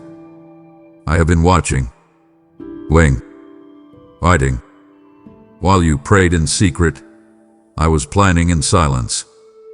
And what I'm about to release will be so specific, so undeniable, so tailor-made, that even your doubt will be silenced.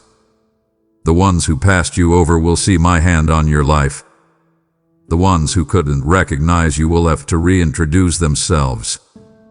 Not because you sought revenge, but because you stayed faithful. You stayed soft. You stayed yielded. And now, I'm flipping the script. From overlooked to overwhelming favor. From reserved to revealed. From hidden to heaven-backed. The sacred season you've longed for is here. And I'm not just announcing you. I'm anointing you for it. You were never forgotten. You were never behind. You were reserved. And now, the table is set. The oil is ready. And your name is being called, not by man but by me. Child, you've lost things you never thought you'd have to release. And I saw it all. The friendships that faded without closure. The opportunities that slipped through your fingers after you gave them everything. The dreams that seemed so close you could taste them, only to watch them collapse overnight. Life has taken things from you, and not always gently. Sometimes it was slow erosion. Other times it with violent ripping. And in those moments, you questioned if I was watching, if I was there. And I say to you now, I never looked away. Not once. I tracked every tear. I recorded every sacrifice. I held every piece of what was broken. And I make you a divine promise today. I'm giving it back. Not just as it was, but better. I don't restore things to their former state. I redeem them to their intended state. And when I do it, I always do it in double. You see, I don't just compensate loss. I convert it. I take what was stolen and multiply it in my hands. I take what was broken and rebuild it with glory. What you lost in that season of confusion, I'm returning it. What life took from you in your innocence, in your vulnerability, in your courage, I'm returning it. The years you thought were wasted, they are not gone. They are seeds. And child, I am not mocked. What you sowed in tears, you will reap in double joy. I saw the ways you kept serving while bleeding, the way you smiled with tears still drying on your face, the way you never stopped hoping, even when hope began to feel dangerous. And now, because you stayed faithful, I am releasing what was stored up, not as a trickle, not as a repayment, but as a flood of restoration, a flood of joy, a flood of unexpected, undeniable, overwhelming double. Let me prepare you for this truth. When I start to give it back, it will come so fast, it may shock you. You won't be able to explain it. You won't have to chase it. It will find you. Favor will find you. Provision will find you. Honor will find you. And none of it will feel forced, because it was always yours. It was just waiting for the right moment of release. And child, this is that moment. You're not just stepping into restoration. You're stepping into recompense. What the locust tried to eat, I am multiplying. What pain tried to bury, I am resurrecting. What loss tried to erase, I am rewriting in double portion ink. This is your inheritance, not because you earned it, but because I ordained it. So hold out your hands. Make room in your heart. Because what's about to land in your life isn't just restoration. It's more than enough. My beloved, I remember when your voice trembled, when your prayers shrank, when your declarations lost their volume, not because you didn't believe, but because life had pressed against your throat so tightly you could barely speak. You stopped talking about your dreams, stopped speaking boldly. You began to question your authority, wondered if your words still carried weight. And yet, in that silence, I was still moving. In that stillness, I was still writing. Your voice didn't die. It was being refined. I had to take you into the quiet, not to punish you, but to purify you. Because what I'm about to place on your voice requires clarity, not clutter. Power, not performance. And now I declare it over you. The silence is breaking. The sound is returning. And your voice, your anointed, authority-filled, heaven-backed voice, is about to shake atmospheres. Don't downplay what I've placed in you. Don't silence yourself because others misunderstood your boldness. Your voice carries kingdom weight. When you speak, the spirit realm responds. When you open your mouth, things shift. And I am awakening that authority in you now. No more whispering when I've called you to declare. No more hiding when I've called you to herald. You've been silent long enough. And that silence wasn't weakness, it was gestation. I was forming something in your voice, sharpening it, owning it, so that when it came forth again, it wouldn't just echo, it would cut through confusion, cut through fear, cut through lies. You're not just speaking again, you're prophesying, you're creating, you're releasing blueprints into the atmosphere. The enemy fought hard to shut your mouth because he knew what was buried in your sound. But he failed. because I am the one who holds your voice, and I am releasing it now. And this voice of yours, it won't just restore others, it will restore you. As you begin to speak again, you'll feel joy return, clarity return, vision return. The fog will lift not through more striving, but through speaking what I've placed in your spirit. Your voice will no longer tremble, it will triumph.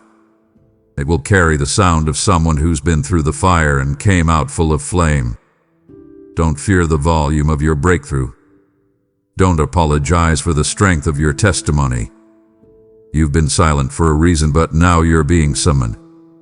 Summoned to speak. Summoned to lead. Summoned to call dead things to life. This is not about volume, it's about vibration. Heaven's frequency is on your voice, and it's rising, breaking, awakening. So lift it, child. Speak again. Say it again. Declare again. Because when you do, everything changes. Child, I know how many times you've walked to the edge of breakthrough only to be turned around by disappointment. You felt the heat of the fire, the tension of the moment, the rush of hope rising, only to see things fall apart right before they came together. How many times have you whispered, "I was so close"? How many times have you walked away from doors that should have opened, relationships that should have lasted, opportunities that slipped through fingers already worn from waiting? You've lived in a cycle of almost healed, almost free, almost there. But hear me now, with clarity that silences every lie. That cycle breaks here. The season of almost is ending. I, the Lord your God, am not the author of torment. I don't dangle promises like bait. I finish what I start. And this time, child, I'm finishing it. This is not the season of frustration. This is the season of fulfillment. I am bringing the scattered pieces into divine alignment. The partial victories, the incomplete stories, the dangling dreams, they are all being gathered under my hand. What you couldn't see was that every almost was actually a setup. I was maturing you while you waited, strengthening you in the in-between, building muscles in your faith that could only be formed in the tension of delay. Because the promise I'm about to complete in your life is too big to be handled immaturely. I didn't let it come early because I wanted it to last forever. And now, you're standing on the edge again. But this time, the door will not close. The thing you've prayed about, wept over, warred for, it's landing. Not as a hope, not as a teaser, as a tangible, undeniable completion. And I say this to you prophetically, you will no longer live in fear of cycles repeating. The trauma of almost will not sabotage the arrival of now. You don't need to brace for disappointment anymore. What I'm doing next in your life will sustain itself. It won't start and stall. You would begin in glory and end in grief. It will last, because I'm the one building it. You're not walking into wishful thinking, you're walking into divine delivery. And child, it will not be late. It will not be delayed. It will not tease you and then vanish. It will stay. It will root. It will multiply. This is your completion season. And what once seemed impossible will now become your normal. And we're almost. And we're maybe. Only yes. Only now. Only God did this. My beloved, you have been through a fire that most never saw. A hidden furnace. A private proving ground. While others saw your smile, I saw your struggle. While you kept showing up, I saw what it cost you. You were being tested, not in punishment but in preparation. Because what I'm about to release into your life required refinement.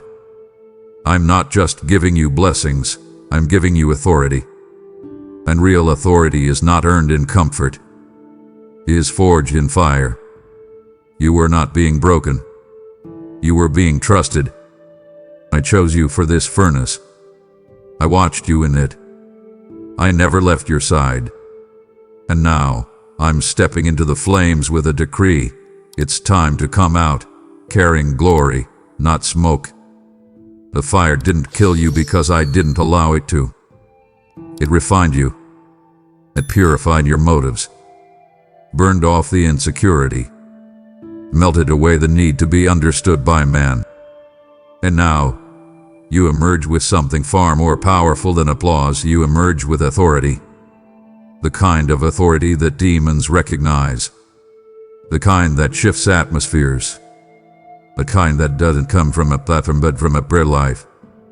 And I tell you now, what you've carried privately, I'm about to release publicly. Not for show, but for impact. You've been trusted with pain, and now I trust you with power. Not to control, but to liberate. You'll speak, and things will shift. You'll pray, and chains will break.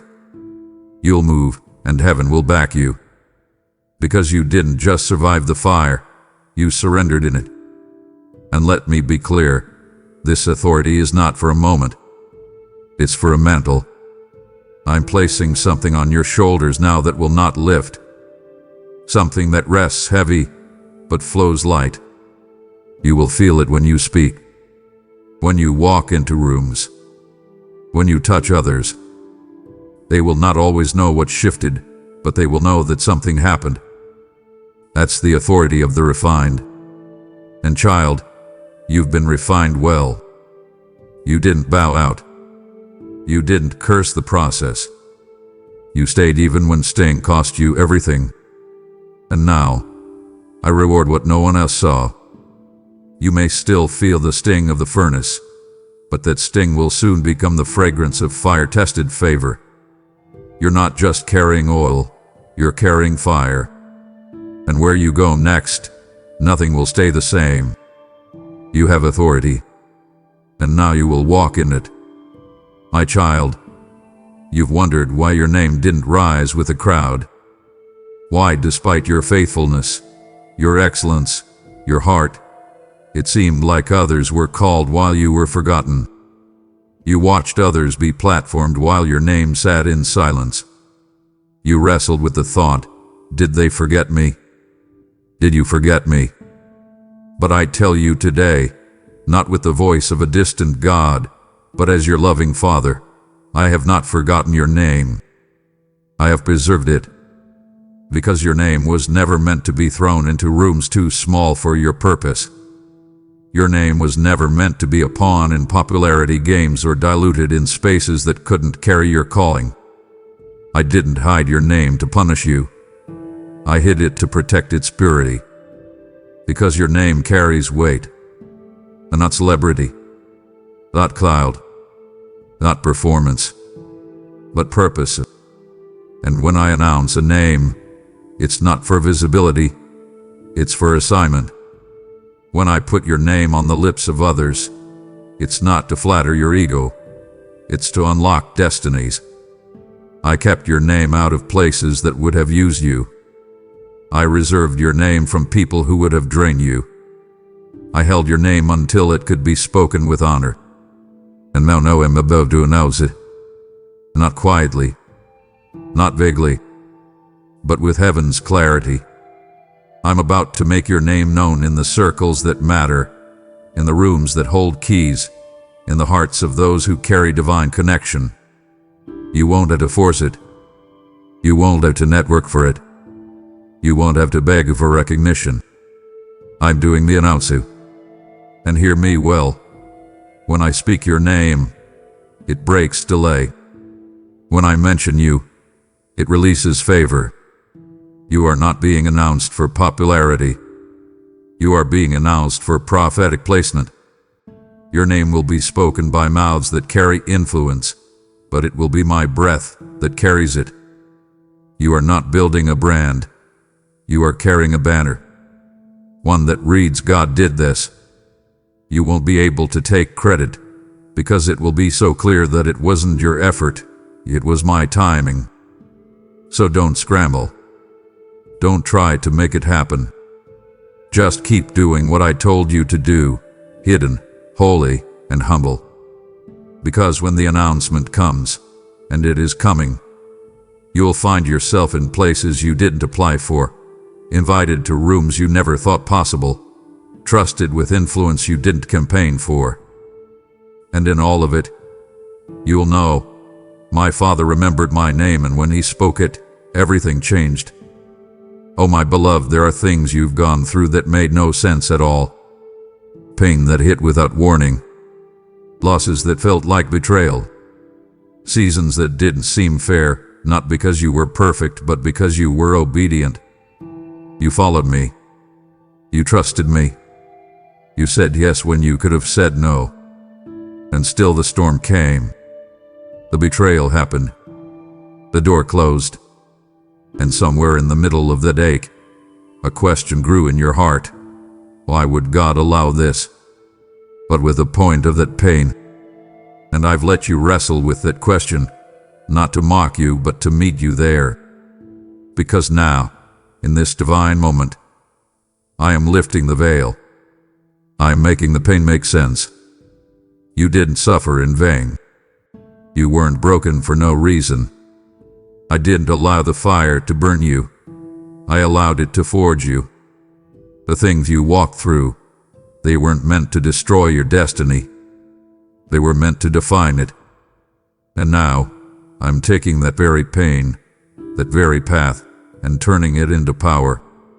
Not just for you, but for others. I'm turning your trauma into testimony. Your crushing into clarity. Your history into healing.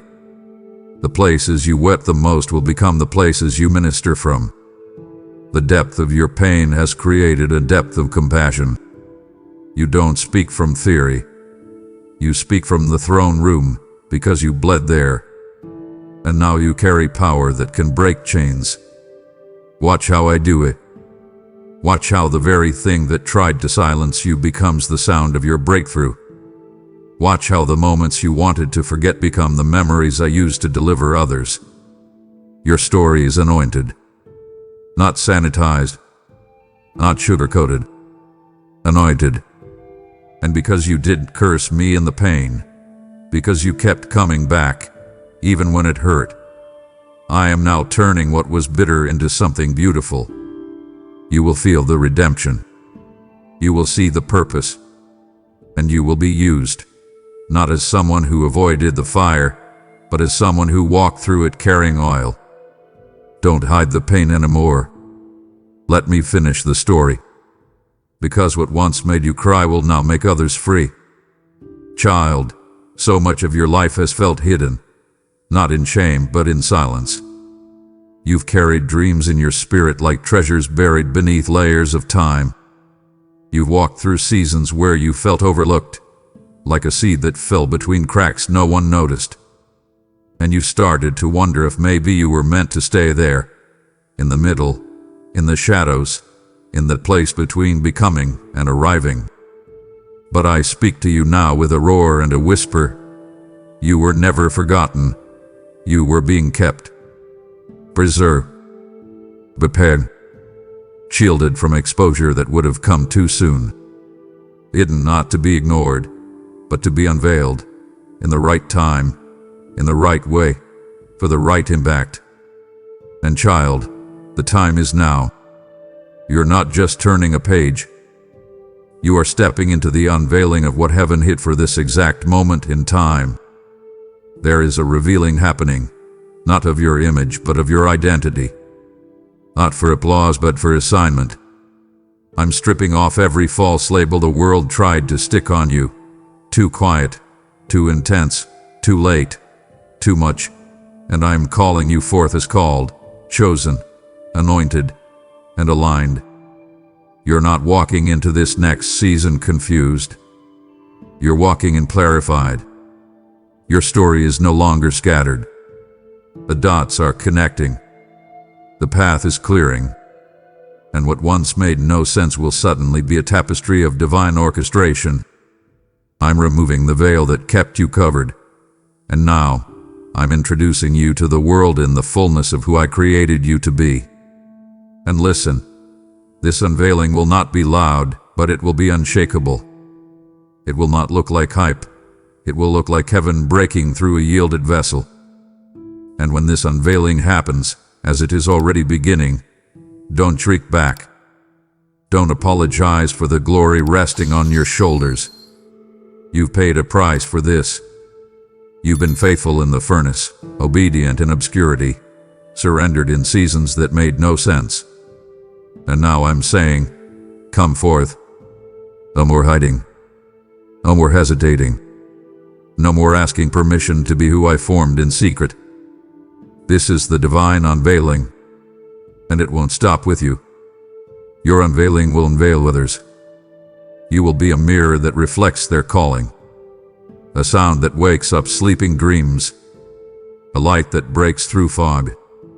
Because when I unveil you, I'm not just revealing you, I'm revealing me through you. And nothing will ever be the same.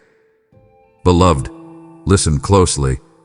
You felt it in your spirit, that holy tension, that internal stirring. It's the sense that something's shifting, but also the frustration of not seeing it yet with your eyes. You felt like something's been holding it back, like you're standing in front of a gate that just won't open. And your heart has cried, Lord, what else needs to break before I see the breakthrough? Today, I answer you directly. The final delays are breaking now.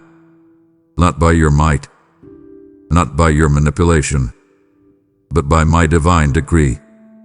I've let things pause, not to tease you, but to time you. And the time has finally arrived. What you felt was stuck was simply being staged. And now, the stage is set. The delay is over. The acceleration has begun. You will feel it. Not as chaos, but as clarity. Not as pressure, but as push. You will suddenly find yourself in moments where things begin to align without effort. Emails sent, doors opened, invitations extended, favor flowing. This will not be hustle-fueled. It will be spirit-breathed. Because when I accelerate something, it's not fast for the sake of speed. It's fast for the sake of fulfillment. And child, I've seen the years you thought were lost. I've seen the time you mourned. And I'm not just making it up to you. I'm redeeming it in fullness. What would have taken years will now take months. What looked impossible will now come easily. Not because the path changed you, but because my wind has come upon it. You're not behind. You're right on time. And this is the hour I'm making up for all the time you thought you lost. But I must tell you this. Don't resist the suddenness. Don't sabotage it with self-doubt. Don't let your history delay your now. When the acceleration hits, it will require you to move quickly, but not anxiously. To say yes, even when it feels too big. To believe, even when your past whispers otherwise. I'm not asking you to make it happen. I'm asking you to move with me. Because the final barriers are falling. The ones you didn't even know were still in the way. The unseen resistance is breaking. The invisible blockade is crumbling. And what was delayed is now being delivered. You don't have to push the door open. It's already swinging wide. You don't have to pray for confirmation.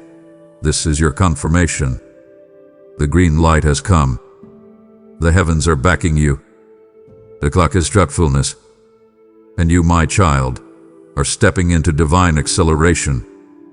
Yes, child, this is personal. The good news that heaven has whispered over your life, the breakthroughs I've promised, the destiny I've spoken, it's not floating in the distance waiting for someone else. It's coming through you. I haven't just written a story of hope for you. I've placed a story of hope in you. You are not simply a bystander in the kingdom. You are not simply the recipient of someone else's miracle. You are the carrier of the message, the voice of heaven in the earth, the evidence of redemption, the living, breathing, walking testimony of what my goodness looks like.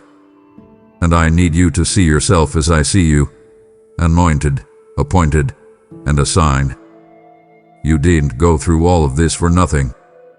Every valley, every delay, every hard-won victory was not just for your healing. It was for your mantle. You carry something now that you didn't carry before, and the weight of it is glorious. It's not just the memory of survival. It's the sound of divine authority. It's the fragrance of fire-tested faith. And I have not just given it to you so you can sit still. I've given it to you because I am sending you into rooms that need revival, into families that need healing, into atmospheres that need the sound of good news. You won't have to pretend. You won't have to perform. You'll simply have to be. Be who I've made. Be who I've refined. Be who I've called. And the message will flow through you like a river. And here is what you must understand. This message isn't just for platforms. It's not reserved for microphones or stages. It is for every space you walk into. The good news will drip from your words when you speak over the phone. It will radiate from your eyes when you walk into a room. It will pour out in your prayers. It will echo in your silence. Because you are not carrying a sermon. You are carrying a sound. And the sound is me. I am the good news. I am the joy. I am the freedom. I am the power. And I have chosen you to be my vessel. Not because you're perfect, but because you are willing. Not because you've never failed, but because you always come back. And now, I'm sending you. Not empty-handed, but full. Full of truth. Full of glory. Full of me. So go, child. Not in fear, but in fire. Not in doubt, but in destiny. You carry the good news. Not just in theory, but in demonstration. You are not just a recipient. You are a revival in motion. And everywhere you go, hell will tremble. Hope will rise. Chains will break. Because the news is not just good. The news is you've been chosen to carry it. I just declared, the good news is not just coming. You are the one I've chosen to carry it. Now I call you into action. You've received my word, now become a distributor of hope. Through super thanks, membership, or a PayPal offering, you step into the sacred work of funding the river that carries living water to the thirsty. This is not charity, it is commission. When you release your seed, you become part of a divine chain reaction. I said, those who sow in tears will reap with songs of joy, Psalm 126:5. And I will make that true for you. There is glory on your giving.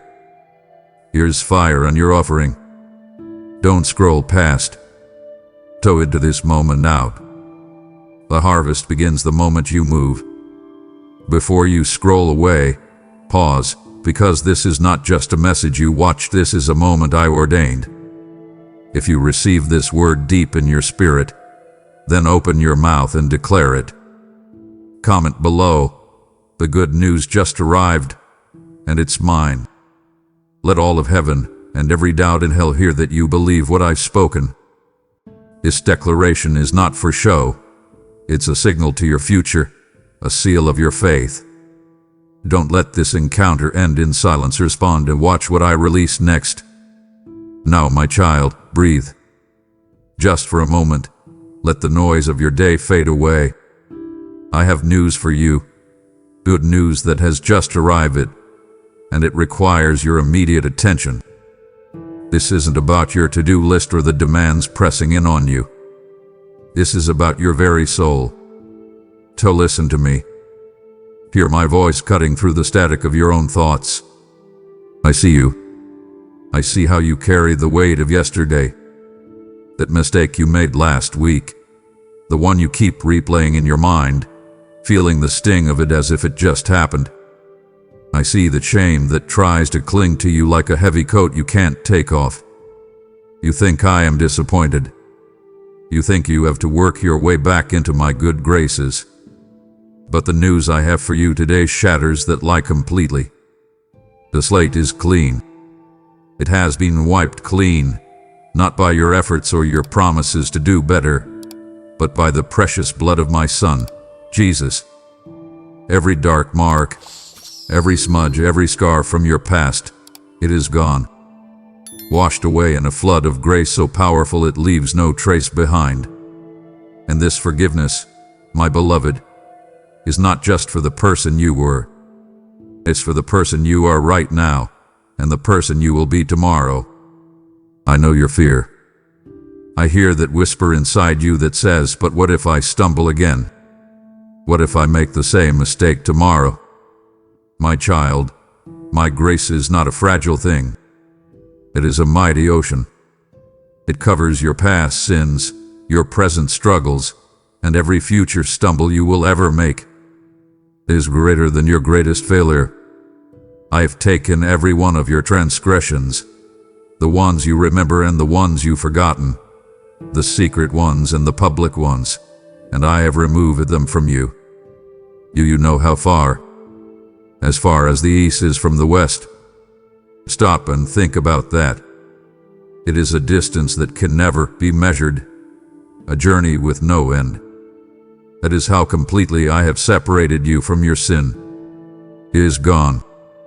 Because of this, the voice of condemnation has no power over you. I know you hear it. It's the voice that tells you that you are not good enough, that you are a fraud, that you will always be defined by your worst moments. That is not my voice. My voice speaks life. My voice speaks freedom. And I declare to you now, there is no condemnation for you. None. You are in Christ Jesus, and when I look at you, I do not see a sinner I have to tolerate. I see my child, righteous and pure. I do not hold your mistakes against you. I am not keeping a record of your wrongs, waiting for you to slip up. That record was nailed to the cross and erased forever. So, here is my command to you, my precious one. Walk in this freedom. Starting right now. When you get up from this moment, walk as a forgiven person. Walk into your kitchen, into your workplace, into the difficult family conversation, not with your head down in shame, but held high in the quiet confidence of one who is completely and eternally loved and forgiven. This is not just a hope for the future. This good news has arrived. It is your reality now. Open it. Live in it. Breathe it in. You are forgiven. My beloved, I want to talk to you about that feeling of loneliness that creeps in, even when you are surrounded by people. I see you in a crowded room, feeling completely alone. I hear the profound silence after you hang up the phone, the ache of isolation that follows. I am with you in the dead of night, when you are the only one awake in your house, your thoughts swirling with worry. You feel unseen in those moments. You feel as if you are facing it all by yourself. The tough decision at work, the tension in your home, the fear of what the future holds. You believe you are walking through this life alone. But that is a feeling, not a fact.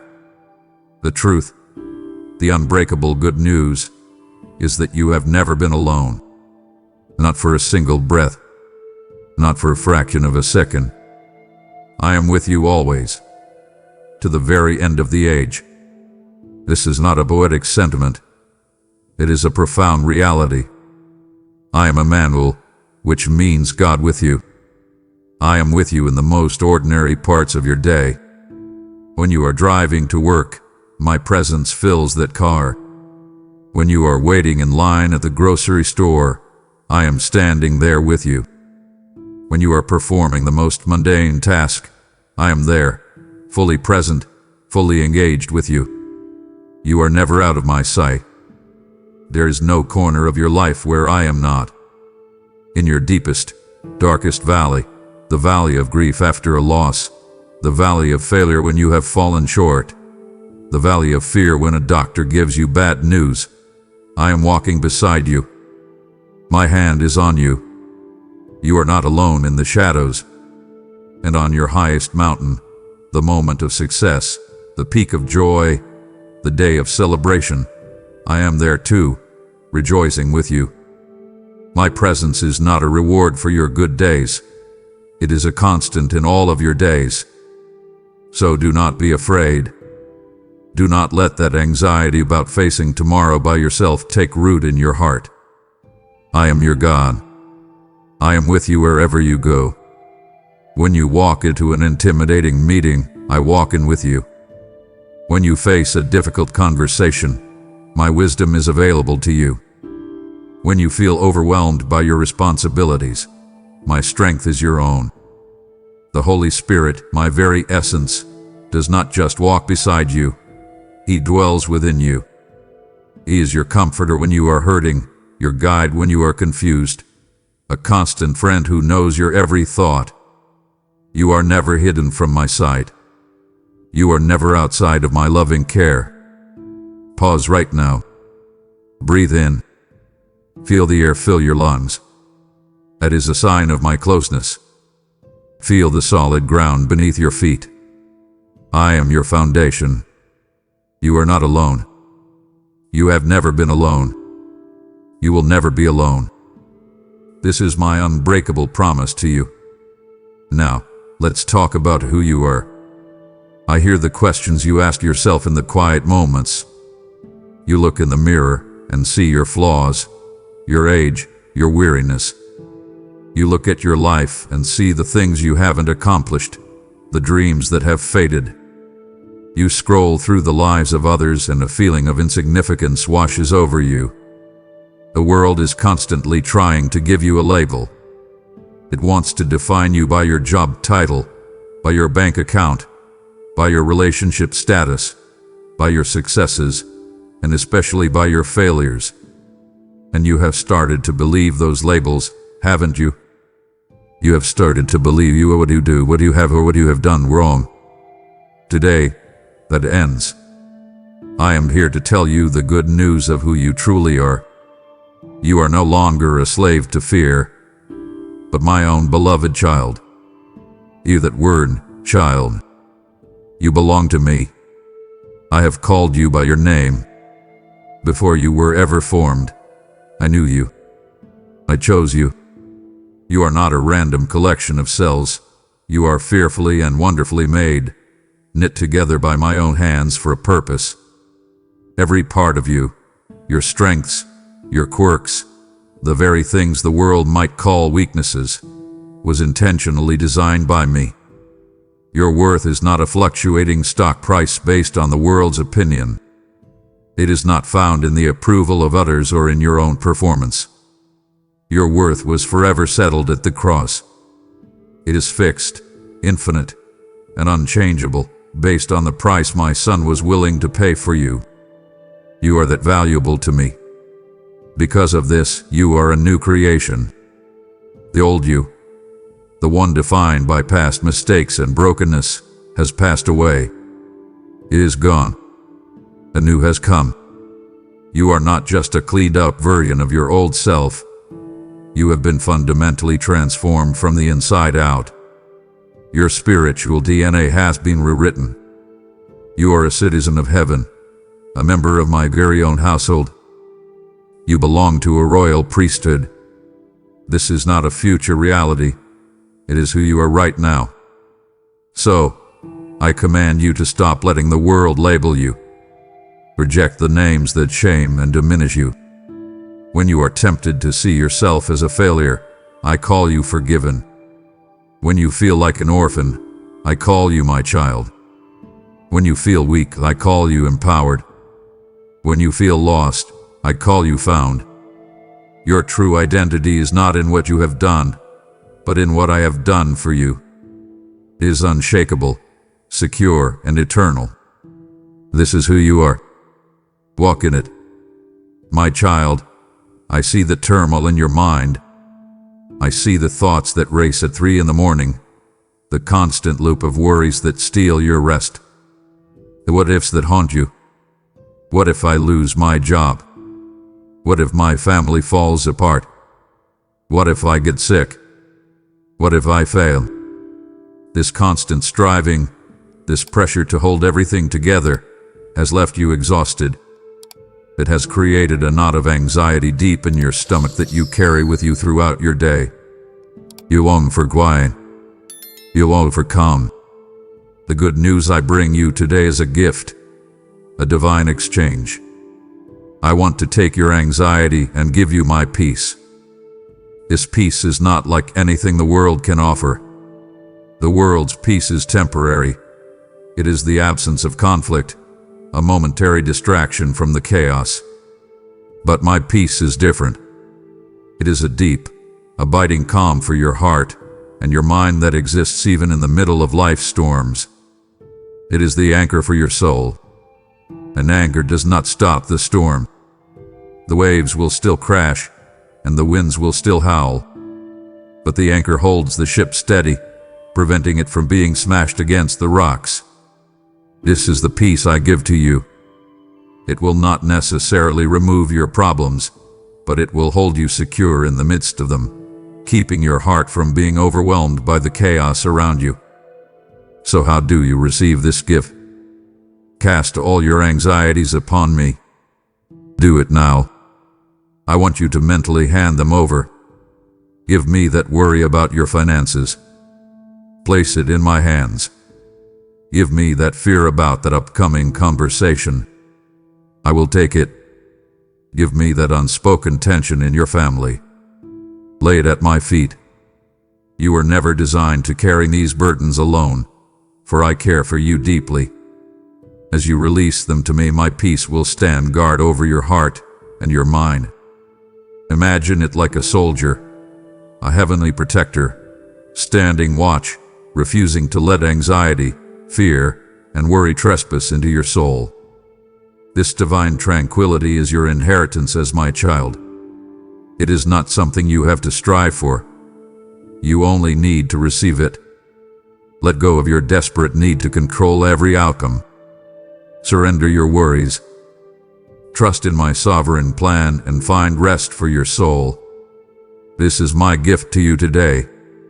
Receive it. Do you truly know deep in your core that I love you? I know you have heard the words, but the good news I want to deliver to your heart today is the reality of that love. It is a love so vast, so powerful, and so relentless that it changes everything. Human love is often conditional. You have felt its sting. You have been loved for what you can do, for how you can make others feel, and you have seen that love fade when you failed to meet expectations. You have carried this experience into your relationship with me. You secretly believe you have to earn my love, that my affection is based on your performance. You fear that one major mistake will be the final straw, that I will finally turn away in disappointment. My child, let me shatter that fear with the truth. My love is not based on your performance. It is based on my character. I love you because I am love. I loved you before you were ever formed in your mother's womb. I loved you at your best, and I demonstrated the depth of my love by sending my only son to die for you while you were still at your worst, while you were still a sinner. My love is not a response to your goodness. It is the source of it. It is a pursuing, redeeming love that sought you out when you were lost and brought you home. And nothing can ever separate you from this love. Do you hear me? Nothing. Not your troubles or your hardships. Not your fears for today or your worries about tomorrow. Not your failures from the past or the stumbles yet to come. Not the highest height of your success nor the lowest depth of your despair. Nothing in all creation can build a wall between you and my love. It is the most constant, unmovable force in the universe. You are my treasured possession, the apple of my eye. This means I cherish you, I value you infinitely, and I protect you fiercely. So stop trying to earn what is already freely yours. Stop running and striving. Stop fearing that you will lose my affection. Instead, I invite you to simply rest. Rest in the boundless ocean of my love for you. Let it wash over you, heal you, and hold you. It is your safe harbor, your eternal home. This love is yours. To have it. I have poured out the very foundation of my love for you. To turn away now would be to leave my arms just as they have wrapped around you, and this would truly grieve my spirit. Do not go, there is so much more I must tell you about the purpose I have designed for your life. Do you ever look at your life and wonder if it really matters? You go through the motions of your day, work, chores, family duties, and you feel insignificant. You see others with what appears to be a grander stage, a louder voice, a bigger impact, and you feel overlooked, like your life is just a footnote in a larger story. The good news, my child, is that you were created on purpose, for a purpose that brings glory to my name. You are not an accident. Your life is not meaningless. It is a vital chapter in my grand narrative of redemption. Before the foundation of the world, I prepared good works for you to walk in. I wove a purpose into the fabric of your being. Look at your hands, your mind, your heart. The unique gifts and talents you possess were given by me. The passion that burns in your heart for a certain cause, the natural skill you have in a specific area, the compassion you feel for a particular group of people, these are not random. I gave them to you as tools to build my kingdom, right where you are. Your purpose is not some far-off, mystical calling you have to find. He is often found in the daily, faithful execution of the tasks right in front of you. Your purpose is found in being a person of integrity at your job. It is found in raising your children with love and patience. It is found in showing kindness to a difficult neighbor. It is found in using your unique skills to serve others. Do not despise these small beginnings. The world may not applaud your quiet faithfulness, but I see it, and it is great in my eyes. Your faithfulness in the little things is the training ground for greater things. Your life story, with all of its joys and its pains, its triumphs and its broken pieces, is a powerful testimony to my grace. I am weaving it all together to show my goodness to a watching world. So, I am calling you today to step into the purpose I have for you with courage and faith. Embrace who I made you to be. Use the gifts I have given you. Fulfill the responsibilities I have placed before you. Stop comparing your chapter to someone else's. Your role is unique and essential. Your life matters deeply to me and to my kingdom. This is your divine purpose. Walk in it. I see you, my precious one, awake in the quiet hours of the night. It is not peace that keeps you awake, but numbers. Numbers on bills, numbers in your bank account. The overwhelming math of not enough. I see the worry etched on your face as you think about providing for your family, about the rising cost of living, about the fragile security of your job. That knot in your stomach, that fear of scarcity, is a heavy burden to carry. You look at the world, and it screams that you must strive, call, and worry your way to security. You see others who seem to have so much, and you whisper, "My God, have you forgotten me?" The good news I bring to you today is a direct answer to that whispered prayer. It is a truth that silences the world's screams of lack. I am your shepherd, and I promise you will lack no good thing. This is not a hollow phrase. It is the cornerstone of my covenant with you. A good shepherd knows his sheep. He knows where to find green pastures for them to eat and quiet waters for them to drink. He protects them from predators. He ensures their every true need is met. I am your good shepherd. Your need for food on the table, a roof over your head, clothes on your back, These things are not insignificant to me. I am intimately aware of them. But my provision goes deeper than that. I know your need for strength when you feel weak, for wisdom when you are confused, and for peace when you are afraid.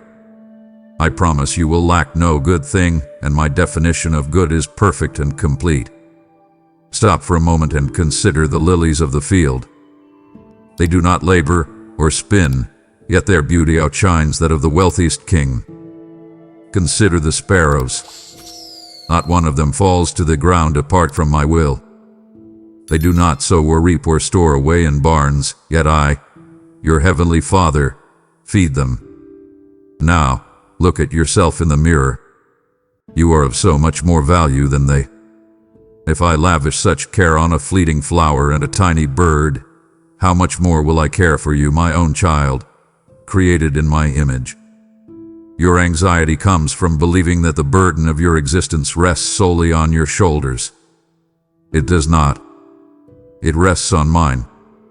This is why I tell you to seek first my kingdom and my righteousness. This is not a transactional formula where you do something for me to get something from me. It is an invitation to reorder your heart. It is a call to focus on what is eternal, your relationship with me, your character, your purpose, and to trust that as you do, I will handle the temporary details of your daily life. Food, drink, clothing, all these things will be given to you as well. My supply line is infinite, drawn from my glorious riches in Christ Jesus. Trust me as your Jehovah Jireh, the Lord who provides. It is not just what I do, it is who I am. You are so tired, my child. I see it in your very bones. You are tired of being strong, tired of pretending you have it all under control. The world demands strength, confidence, and capability. So you put on a brave face, you push through the exhaustion, all while the voice inside you whispers that you are an imposter, that you are weak, that you are just one crisis away from falling apart completely. You look at your weakness, your impatience, your fear, your physical limitations, your emotional fragility, and you see it as a failure, a disqualification. You tried to hide it, to overcome it with your own willpower. But the good news I bring you today turns your understanding of strength completely upside down. Your weakness is not your liability. It is the very doorway for my power. My power is made perfect in your weakness. Read those words again. It is not in spite of your weakness, but because of it, that my strength can be fully displayed in your life. As long as you rely on your own limited power, you will only achieve what a human can achieve. But when you come to the end of yourself, when you admit, I can't do this, you create a space for me to step in and do what only God can do. Your weakness is not a wall. It is a welcome mat for my divine strength. This is why, when you are weak, then you are strong. It is a divine paradox. Your admission of inadequacy becomes the foundation for my demonstration of all sufficiency. My grace is sufficient for you. My grace is more than forgiveness. It is my divine empowerment flowing into you. It is the spiritual fuel you need for every single task. You do not need to try harder. You need to depend more fully. Stop leaning on your own understanding and your own strength. It is like trying to build a house on shifting sand. Instead, lean on me. I am your rock and your fortress, a source of strength that never fails, a solid foundation that cannot be moved. With my strength flowing through you, you can do all things I have called you to do. This does not mean you will never face difficulty. It means that in every difficulty, you will have access to a supernatural strength to endure and overcome. That intimidating project, that challenging relationship, that long season of trial, you can face it, not with your own gritted teeth, but with my power welling up within you. Surrender your illusion of strength. Embrace your weakness as a gift. Exchange your exhaustion for my energy.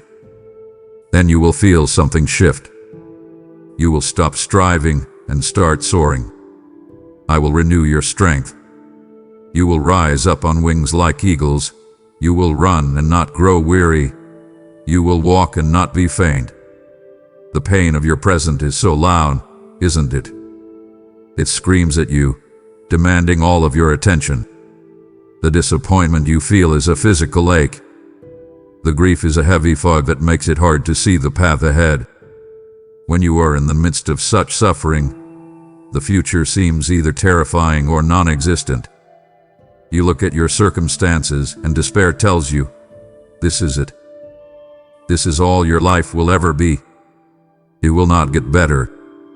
The pain of the past and the fear of the future had conspired to crush your spirit in the present.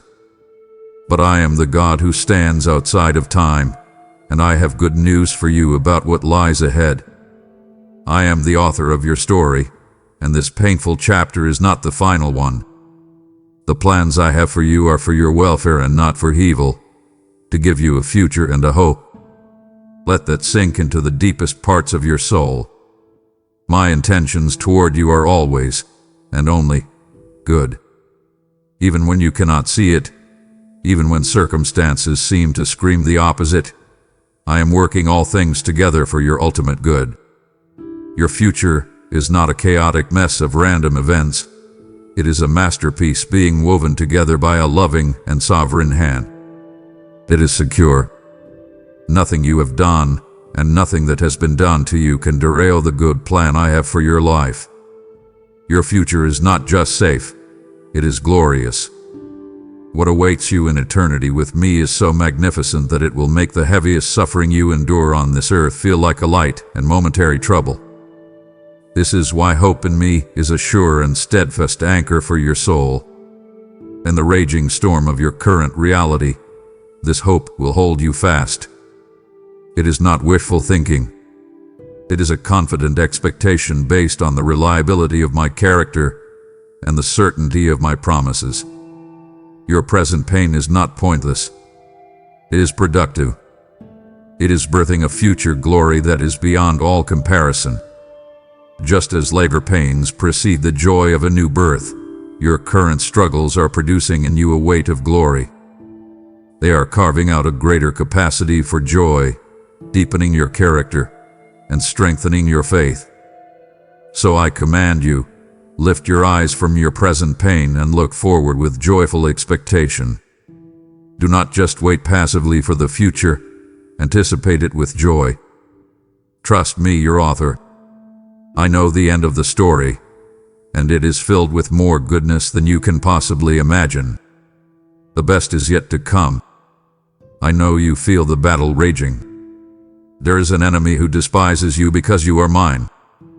He attacks you with lies whispered in your own voice, telling you that you are worthless, unforgivable, and alone. He tempts you with the same old patterns of sin, seeking to trap you in cycles of shame. He oppresses you with a spirit of fear and despair, trying to steal your joy and paralyze your faith. You feel this fight.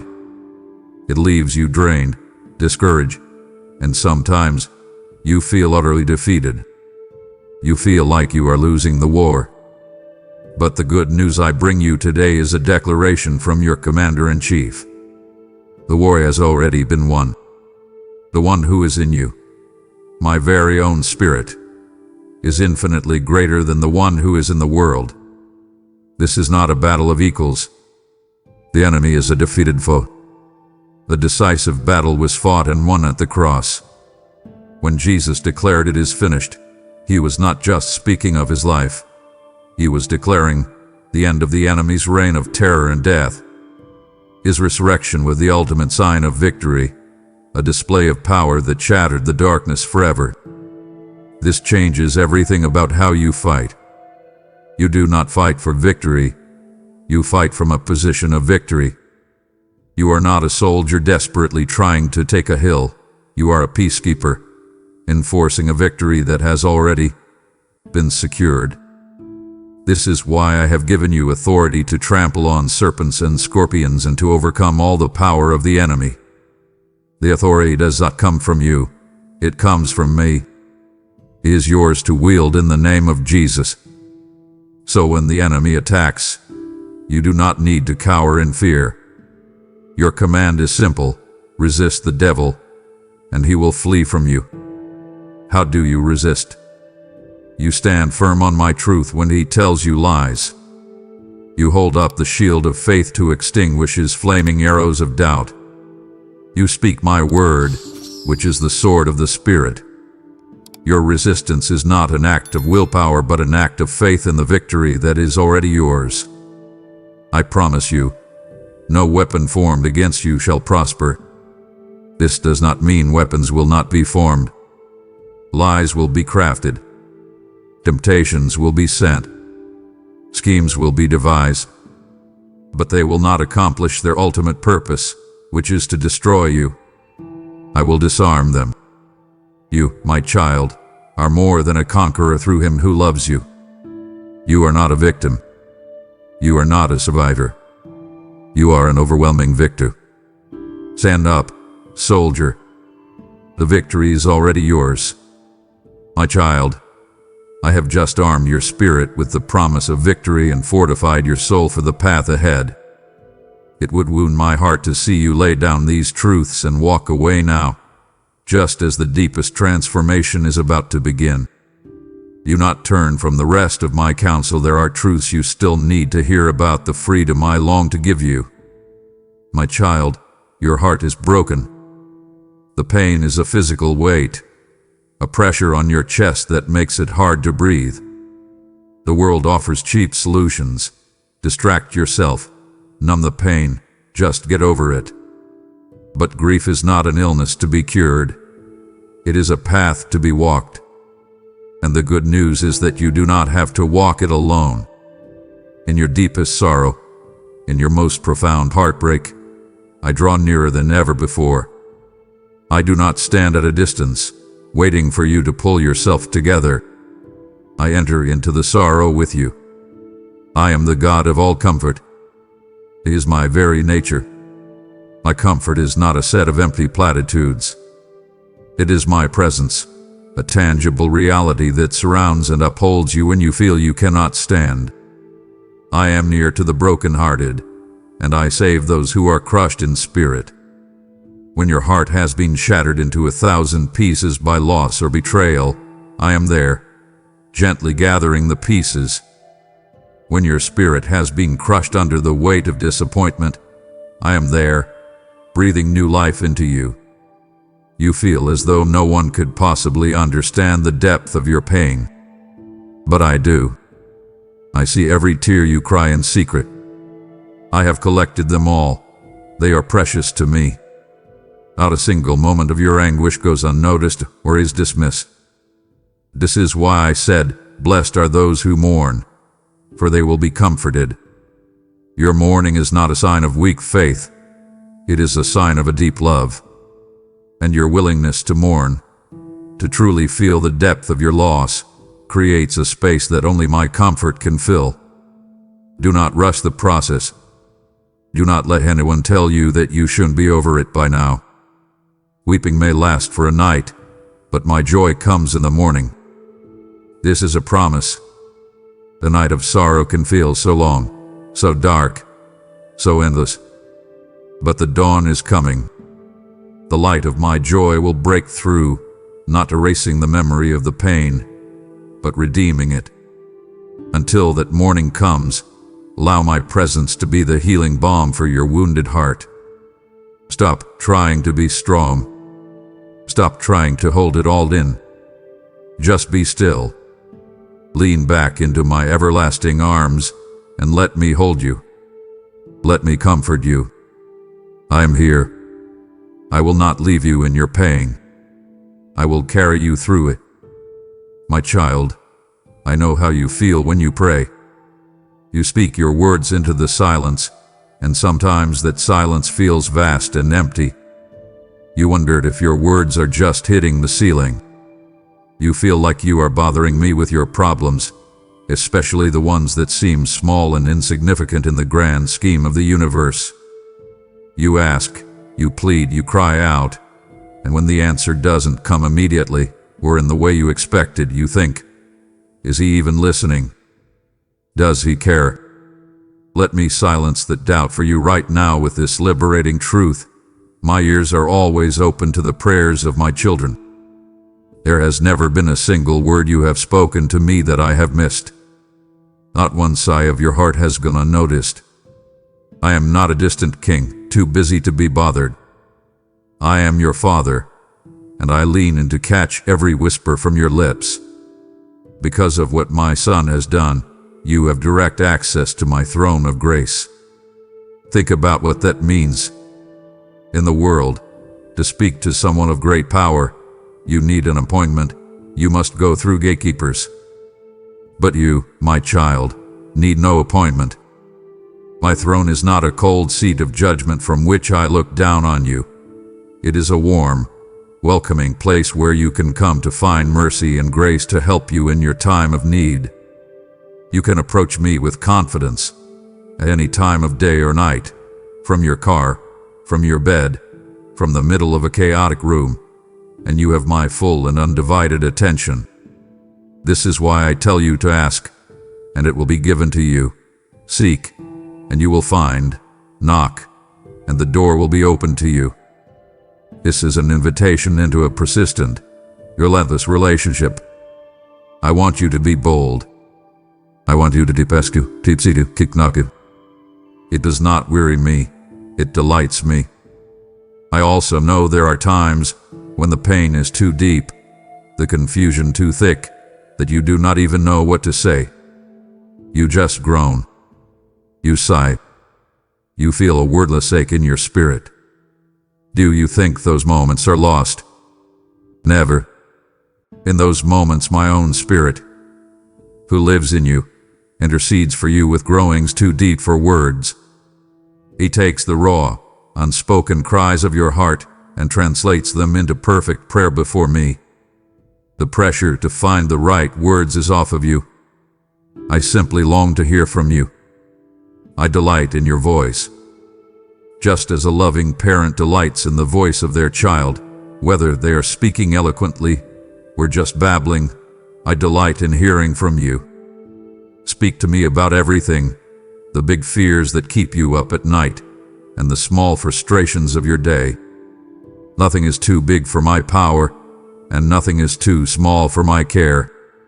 Your prayers are not empty wishes sent into the cosmos. They are powerful and effective. They move my heart and they move my hand. So speak, my child.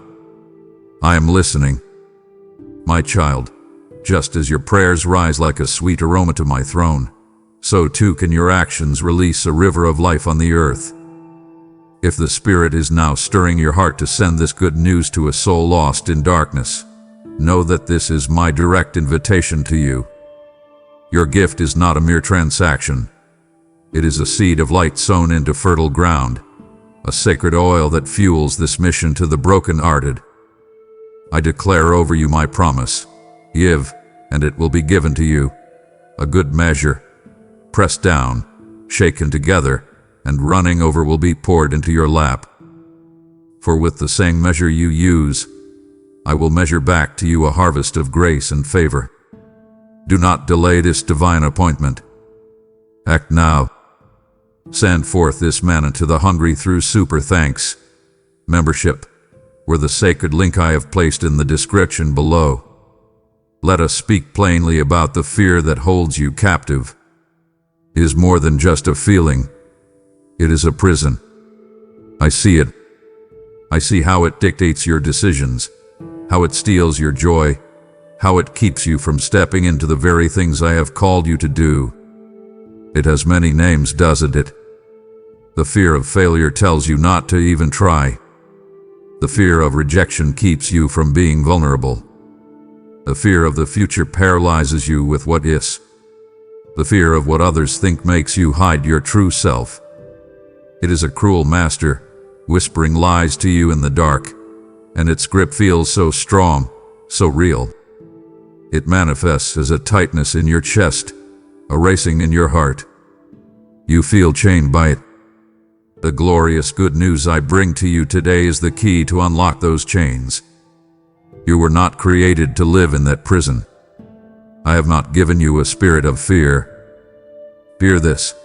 Fear is not your native tongue. It is not a part of the spiritual DNA I placed within you. It is a foreign spirit, an intruder. The spirit I have given you is one of power, of love, and of a sound mind. This is your true nature. You have my power to act with courage even when you feel afraid. You have my love, which is the perfect antidote to fear. And you have a sound mind, a mind that can be calm, ordered, and stable, not chaotic and spiraling. This is the truth of who you are. The freedom comes when you stop believing the lies of the imposter spirit of fear and start living out of the truth of the spirit I have given you. The great weapon you have against this enemy is my perfect love. My perfect love casts out all fear. Fear thrives in the darkness, in the unknown, in the threat of punishment or abandonment. But my perfect love floods that darkness with light. My love says you are completely forgiven, so the fear of punishment is gone. My love says I will never leave you, so the fear of abandonment is gone. My love says I am in control and my plans for you are good, so the fear of the unknown is gone. My love does not just coexist with fear, it expels it. It leaves no room for it. I am your light and your salvation. Whom shall you fear? When you are surrounded by my light, the shadows flee. When you are secure in my salvation, the threats of the world lose their power. In your moments of greatest anxiety, feel my hand holding your right hand. I am whispering to you, fear not. I am the one who helps you. Do not let your heart be troubled. Trust in me. Today make a choice. Release your grip on the anxieties you have been clutching so tightly. Open your hands and receive the courage, love, and peace I am giving you. Step out of the prison. You are free. I see you standing at a crossroads. The path forward is foggy, and you are paralyzed by the fear of making the wrong choice. The decision weighs on you about your career, your family, your finances, your future. The world offers an endless stream of conflicting advice. Your own mind argues back and forth. You feel overwhelmed, and you just want someone to tell you what to do. You plead for a sign, a loud voice from heaven, some undeniable proof of which way to go. The pressure to get it right is immense, because you believe one wrong turn could ruin everything. My child, breathe. The good news is that I am not a God who hides his will from his children. I am not trying to trick you. I delight in guiding you, and I long to give you the gift of wisdom. All you have to do is ask. If any of you lacks wisdom, you should ask me, and I will give it to you generously without finding fault. Notice the conditions on that promise. There are none. It does not say, if you are good enough, ask. It does not say, if you have not made a foolish mistake recently, ask. It simply says, if you lack it, ask. And my response is not stingy or reluctant. I give it generously, and I do not find fault. I am not angry that you are confused. I am not disappointed that you do not have the answer. I'm a loving father who is pleased when his child comes to him for help. The very beginning of wisdom is found in this posture of humility, the fear of the Lord. This is not being scared of me.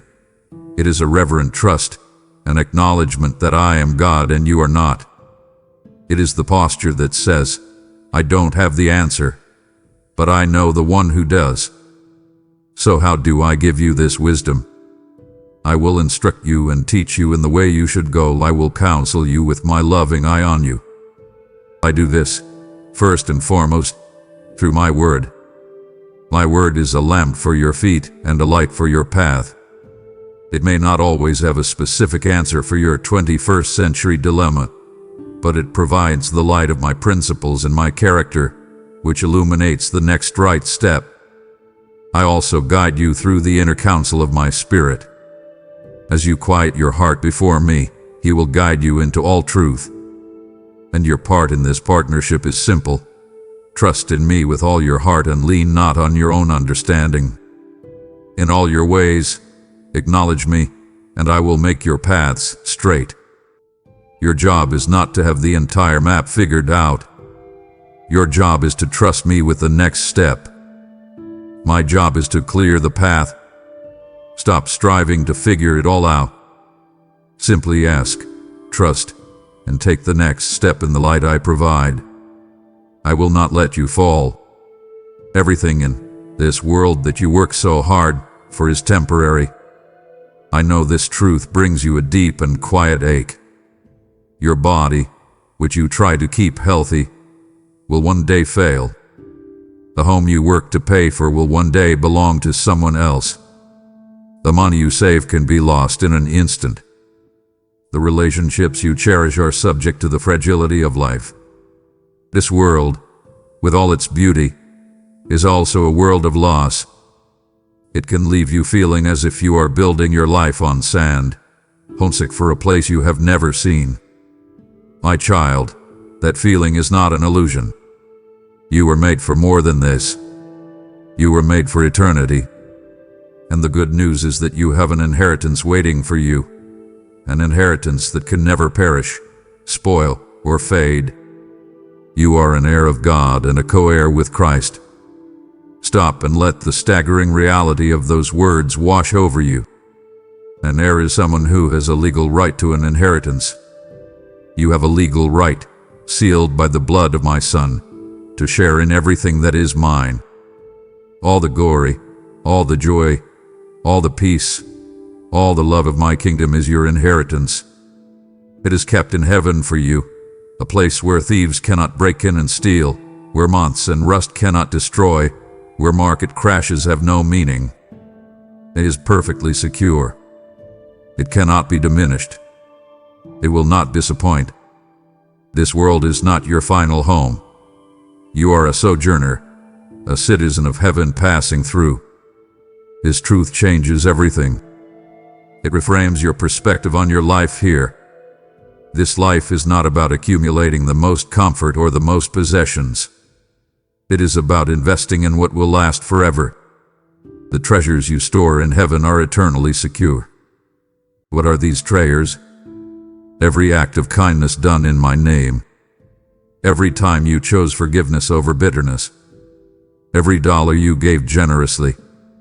Every moment you spent serving someone else. Every prayer you whispered. These are the things that have eternal weight. The feeling that you do not quite belong here is true.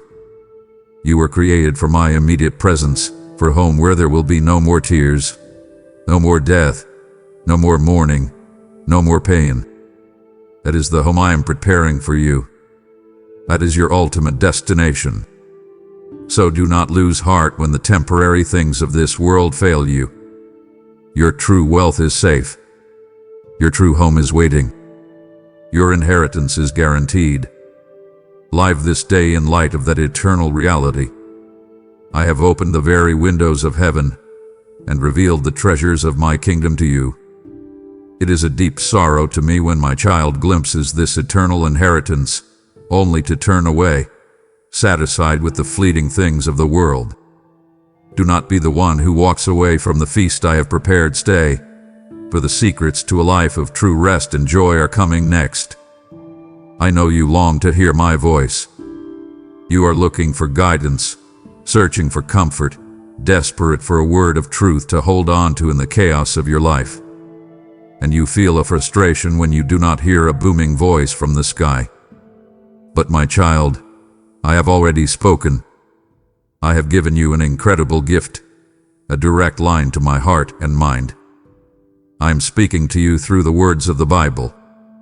Do not see it as just an ancient book of stories and rules. It is so much more. The good news is that my word is alive and active, sharper than any double-edged sword. It is not a dead letter from the past. It is a living, breathing conversation I want to have with you today. The same Holy Spirit who breathed these words into existence now lives in you to bring them to life. He can take a passage written thousands of years ago and make it speak with stunning relevance directly into your situation this very afternoon. My word has the power to penetrate past your defenses, to the very division of your soul and spirit, to discern the thoughts and intentions of your heart. It is a divine mirror that shows you the truth about yourself and about me. It is not just a book to be studied. It is an experience to be had, a conversation to join. It is breathed out by me, and it is useful for every part of your life. It is there to teach you, to show you where you have gone wrong, to correct your course, and to train you in how to live a life that pleases me. It is intensely practical. In a world where truth seems to shift like sand, where opinions and philosophies come and go, my word is your one, unchanging anchor. Heaven and earth will pass away, but my words will never pass away. You can build your life on this rock. Your faith itself is built by hearing my word. If you feel your faith is weak, it is not something you need to muster up by your own effort. Feed your faith by listening to my promises. As you hear of my character, my power, and my love for you, faith will naturally rise in your heart. This is why I command you to meditate on it day and night. Do not just read it quickly to check a box. Meditate on it. Chew on it. Ponder it. Let it sink from your head down into your heart. As you do this, I promise I will make your way prosperous and you will have success. Your soul needs nourishment just as your body does. You would not starve your body of food. Do not starve your soul. My word is the bread of life. Come and eat and be satisfied. I see you, my child, trying to walk this path of faith on your own. I know why. You have been hurt. You placed your trust in people who claimed to follow me, and they wounded you with their judgment, their hypocrisy, or their neglect. So you retreated. You decided it was safer to love me from a distance, to keep your heart guarded from the messiness of other people. You have tried to be a lone soldier for me, believing your relationship with me is a private affair.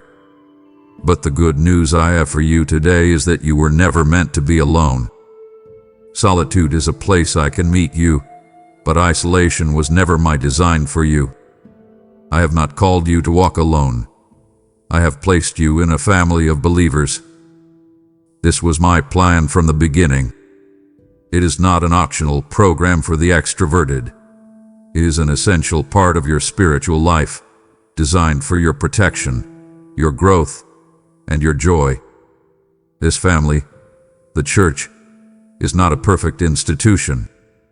It is not a museum for saints, but a hospital for sinners. It is filled with people just like you, flawed, broken, and in desperate need of my grace. And yet, it is within this imperfect family that you will find the most tangible expressions of my love. I have called you to bear one another's burdens. You cannot do this in isolation. You were not designed to carry the full weight of your life by yourself. I want you to have brothers and sisters who can help you carry that heavy burden when you are stumbling, and in turn, I want you to be strong enough to help them carry theirs. This is how my love is made visible in the world. There is a special power in your gathering. I have promised that where 2 or 3 are gathered in my name, I am there with them in a special way. My presence with you in your quiet time is precious, but there is a unique and powerful manifestation of my spirit that occurs only in community. It is in the fellowship of believers that you are sharpened, like iron sharpens iron. It is there that you are encouraged and built up. Think of my church as a body, the body of Christ. You are a vital part of that body. You are not an appendix, an unnecessary part that can be removed. You are a hand, a night, a foot.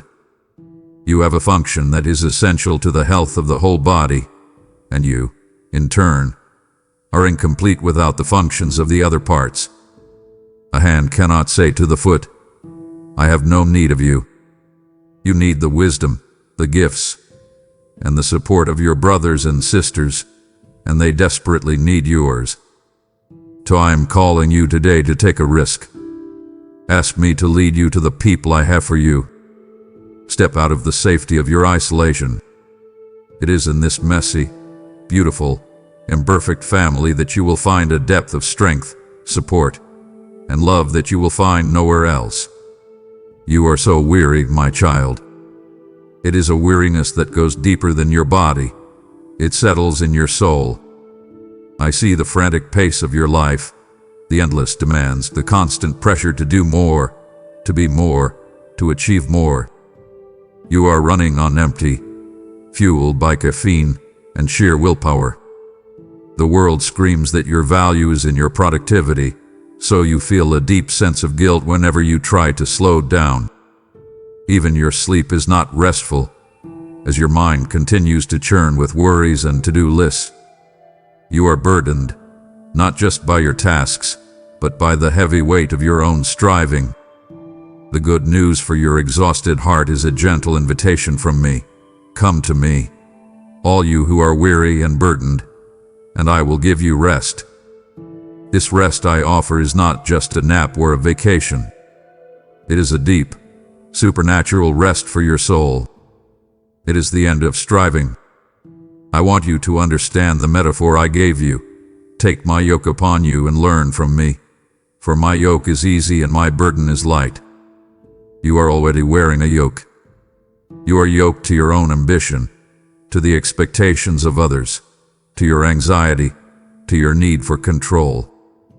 And that yoke is heavy, ill-fitting, and it is crushing you. I am inviting you to a divine exchange. Take off that heavy, painful yoke and put on mine instead.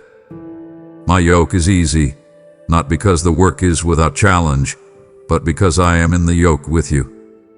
I'm pulling the weight. My burden is light because I carry the heavy end. My way of life is not one of frantic, anxious striving, but one of peaceful, trusting partnership with me. I will lead you beside quiet waters. I will restore your soul. This is my promise to you. I will proactively lead you to places of spiritual and emotional replenishment. But you must be willing to follow. You must be willing to let go. This leads to the most challenging command I give to this busy, noisy world. Be still and know that I am God. In a culture that shouts at you to hustle, I whisper to you to be still, to cease your frantic activity, to stop trying to control everything, to simply sit in the quiet and acknowledge that I am sovereign, that I am in control, and that you are not. In this stillness, in this quietness and trust, you will find your strength. Your true power does not come from your activity, but from your abiding. There remains a Sabbath rest for my people. It is not just a day of the week. It is a state of being. It is an internal posture of ceasing from your own works and trusting completely in my finished work. Enter into that rest today. Lay down your burdens. Unhitch yourself from the world's heavy yoke. Come to me. I am your sanctuary. I am your peace. I am your rest. Your past follows you like a shadow, doesn't it? There are moments, choices, and words from your history that you are deeply ashamed of. You carried them with you, and the regret is a bitter taste in your mouth. There are chapters in your story you wish you could tear out. Perhaps it was a great failure, a broken relationship, a secret sin. Perhaps it was not even your mistake, but a deep wound that someone else inflicted upon you, a wound so damaging you feel it has permanently ruined your life. You look at the broken pieces of your past, and the enemy whispers to you, "This is who you are. Your story is ruined. You are disqualified from ever being truly used by God. The good news I bring to you today is a truth that silences that accuser. I am the God of redemption. I am a master artist, and my specialty is taking the broken pieces of a life and making them the most beautiful part of the story. I am the God who works all things together for the good of those who love me. Notice, I did not say that all things that happen are good. They are not. There is real evil, real pain, and real brokenness in this world. What this promise means is that I have the infinite power and wisdom to take even the worst things, your most foolish mistakes and the most malicious acts of others against you, and weave them into a good and beautiful purpose. The enemy may have meant it for evil, but I can and I will use it for good. Your past failures do not disqualify you. In my kingdom, they often become your greatest qualifications. The humility you learned from your failure gives you a compassion for others you never had before. The experience of being lost and then found gives your testimony a power that those who have never wandered cannot possess. I'm turning your messes into messages, your tests into testimonies. I am in the process of redeeming your story. Redemption does not mean erasing the past. It means giving the past a new meaning. I am like a master weaver working on a great tapestry. From your perspective, on the underside, all you can see are the tangled knots and the dark, ugly threads of your past mistakes. It looks like a chaotic mess. But from my perspective, on the top side, I am weaving those very threads into a beautiful, intricate design that you cannot yet see. The darkest threads are often necessary to make the brightest colors stand out in brilliant contrast. This is why, where sin abounded, my grace abounds all the more. My grace is more powerful than your greatest sin. So stop hiding the broken pieces of your life in shame. Bring them out into the light. Hand them over to me. Watch as I take what was meant to destroy you and turn it into the very thing I use to bring healing and hope to others. Your greatest wound can become your greatest ministry. Trust me with your story. I am still writing, and the ending is good. You often feel powerless, my child. You look at the mountains in your life, the sickness, the financial struggle, the broken relationship, the injustice in the world, and you feel so small, so helpless. You approach your spiritual life with a sense of timidity, as if you are a spiritual pauper, begging for scraps from my table. You see the darkness, and you feel that all you can do is hide from it and hope that it does not overwhelm you. You have forgotten who you are and whose you are. The empowering good news is this: you are not powerless. As a child of the King, you do not operate from a position of weakness, but from a position of divinely delegated authority. Behold, I have given you authority over all the power of the enemy. This is a staggering grant of power. It is not an authority that originates with you. It is mine, and I have given it to you to use in the name of my Son, Jesus. Think of an ambassador. An ambassador speaks with the full backing of the government they represent. They are not speaking on their own authority, but on the authority of their King. You, my child, are an ambassador for Christ. When you speak my word, when you pray in alignment with my will, you are not just speaking your own feeble words, you are speaking as a representative of the kingdom of heaven, and all of heaven's power stands behind you. This is why you must not be timid.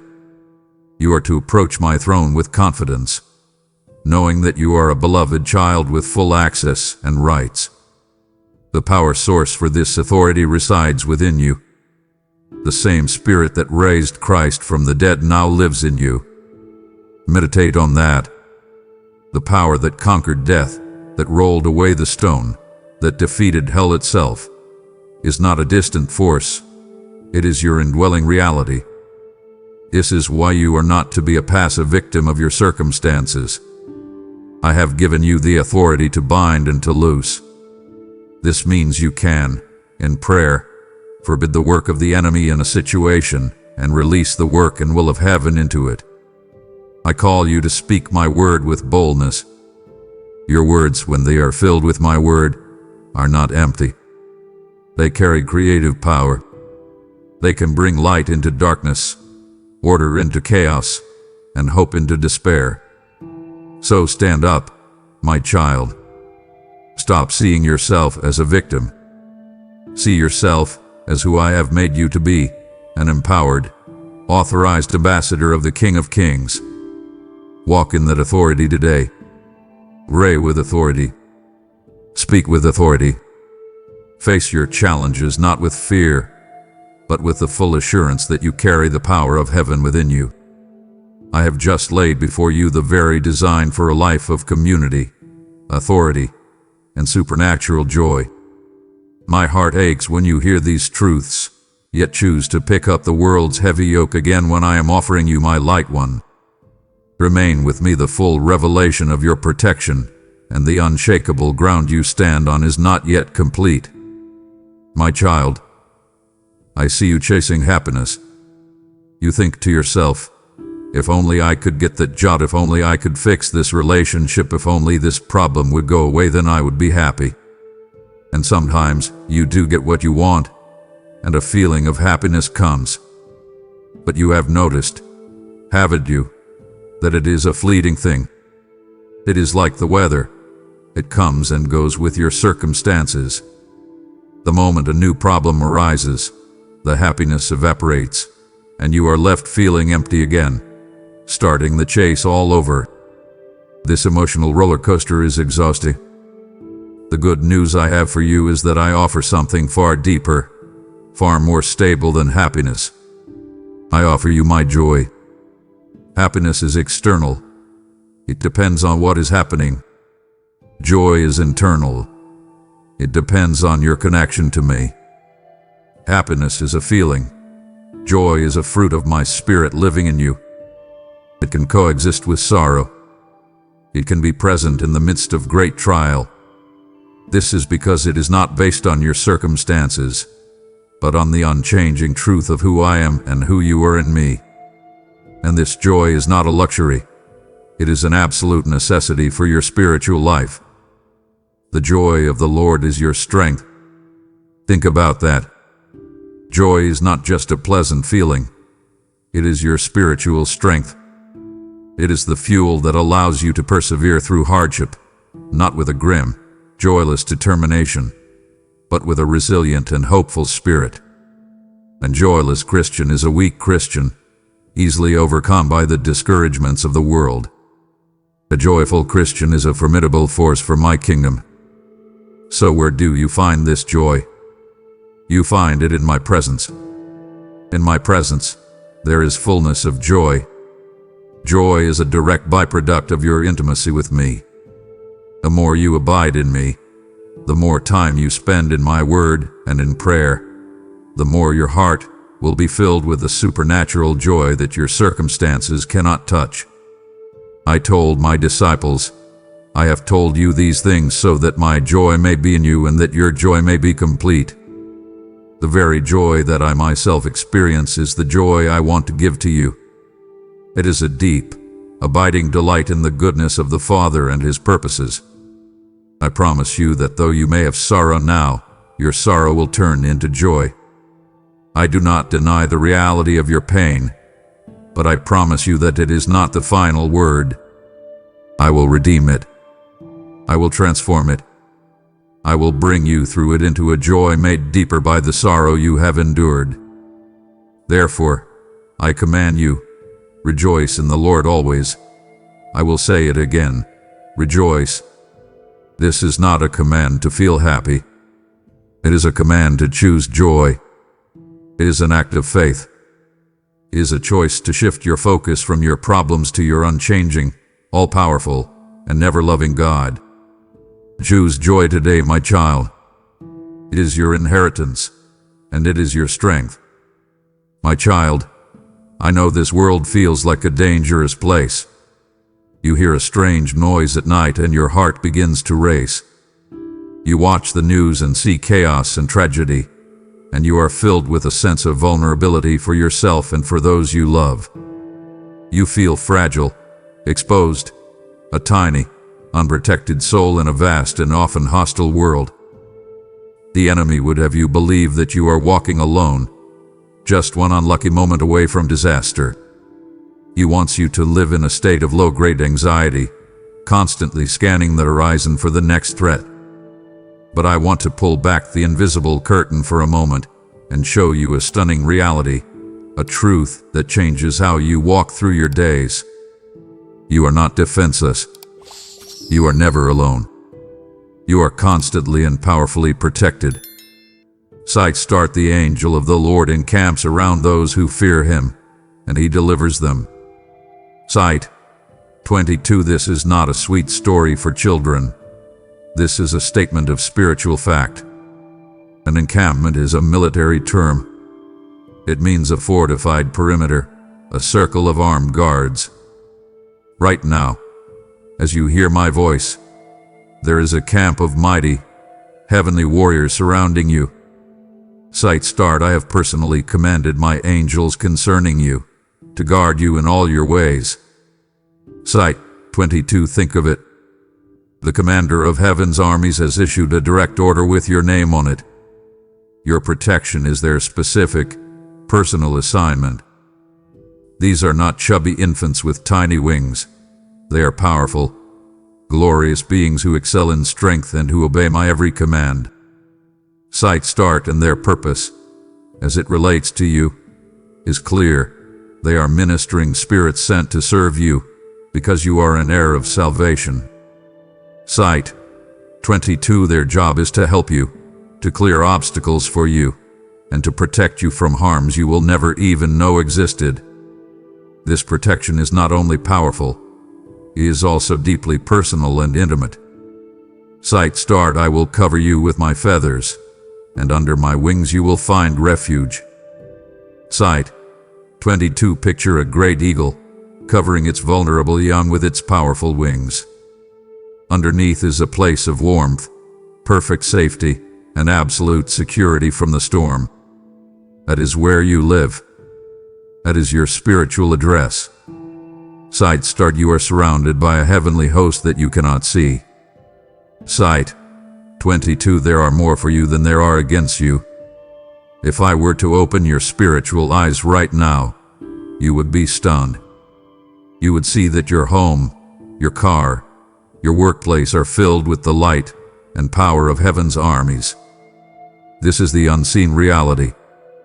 So when fear tries to grip your heart, I want you to remember this good news.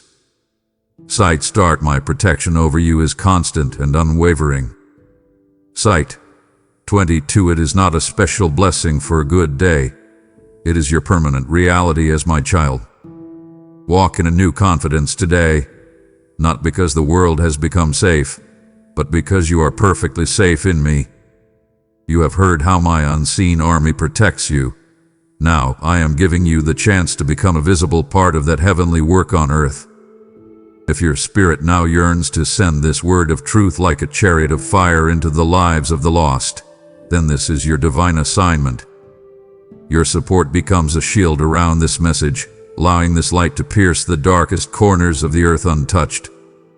As you become a guardian of my word, I declare to you, I myself will be your shield and your exceedingly great reward. This moment is a divine appointment to partner with the hosts of heaven. Release your provision now. Become a sender of this good news through Super Thanks membership, or the PayPal link waiting for your obedience in the description. My child, look at the world around you. Everything changes. Seasons change, governments change, technology changes. The people you rely on change. They move away.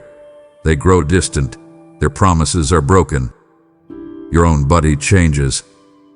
Your feelings change, swinging from high to low, sometimes in the same hour. Even your faith can feel strong one day and fragile the next. This constant flux, this endless instability, can create a deep insecurity in your soul.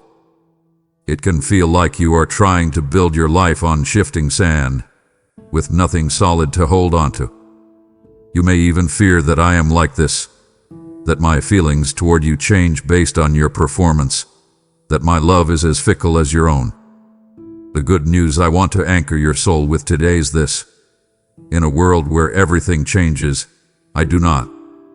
Start, I am the same yesterday, and today, and forever.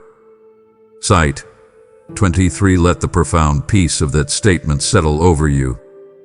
The God who spoke worlds into existence is the same God who is speaking to you now. The Jesus who healed the leper and welcomed the sinner is the same Jesus who welcomes you into his presence today. My character does not evolve. My power does not diminish. My goodness does not fade. Start specifically, my love, my mercy, and my faithfulness toward you will never, ever change. 23. They are not dependent on your mood or your obedience.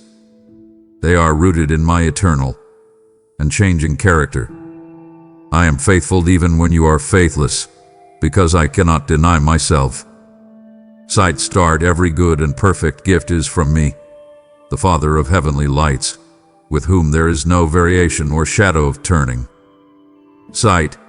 23. Unlike the sun, which moves and casts shifting shadows, I am a source of pure, constant, unwavering light. My nature is goodness, through and through. You never have to wonder if I have a hidden dark side, or if I will suddenly change my mind about you. Start. I am your solid, unmovable rock. 23. While the world shifts around you like sand in a storm, you have a firm place to stand. You can build the entire house of your life on the foundation of my character, and I promise you, it will never crack. Start. My promises to you are all yes and amen in Christ. 23. They are not maybe or will see. They are guaranteed, sealed by the integrity of my unchanging name.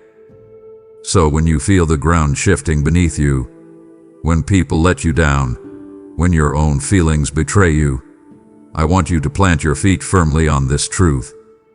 Stop looking for stability in the unstable. Build your life on the one certainty in the universe, the perfect, unchanging, and eternally faithful character of your God. I see your struggle, my child. I see that recurring sin that you cannot seem to defeat. I hear your frustrated prayers after you have fallen again, the ones filled with shame and self-disgust. Why can't I stop? What is wrong with me? Will I ever truly change? You try so hard in your own strength. You make resolutions, you promise you will do better, you try to manage your behavior through sheer willpower. But you find yourself falling into the same trap, and you are left feeling hopeless, believing that your heart is fundamentally broken and beyond repair. You think the problem is that you are not trying hard enough. But the problem is deeper. It is a heart problem. And the good news I have for you today is that I am a heart specialist. In fact, I perform heart transplants. This is the greatest miracle of all. I will give you a new heart and put a new spirit in you. Start. I will remove from you your heart of stone and give you a heart of flesh.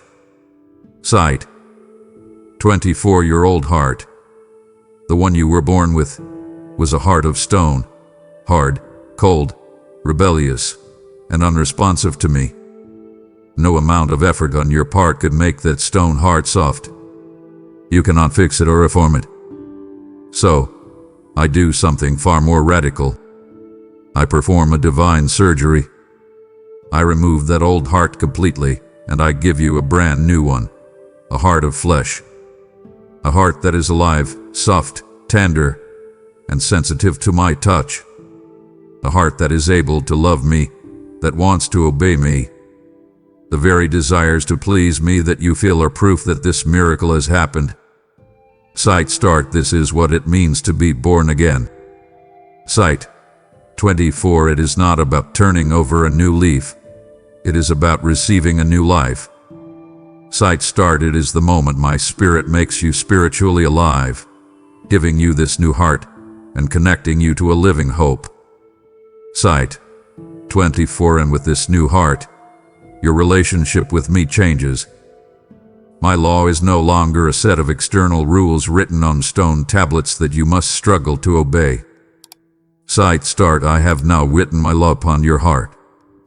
Sight 24, your desire to do what is right now springs from an internal motivation, from the very nature of the new heart I have given you. And now, this miracle does not mean you will never struggle again. But the struggle is different. You are no longer a slave to sin, fighting a losing battle. Sight start, you are a new creation in Christ, and my Spirit is now at work in you, transforming you into my image with ever-increasing glory. Sight 24, this is a lifelong process. So when you fall, do not despair and think the surgery did not work. Simply remember who you are. You are a person with a new heart. Stop trying to fix your old, dead heart. Start living from the new, alive one that I have already given you. This is the source of all real, lasting change.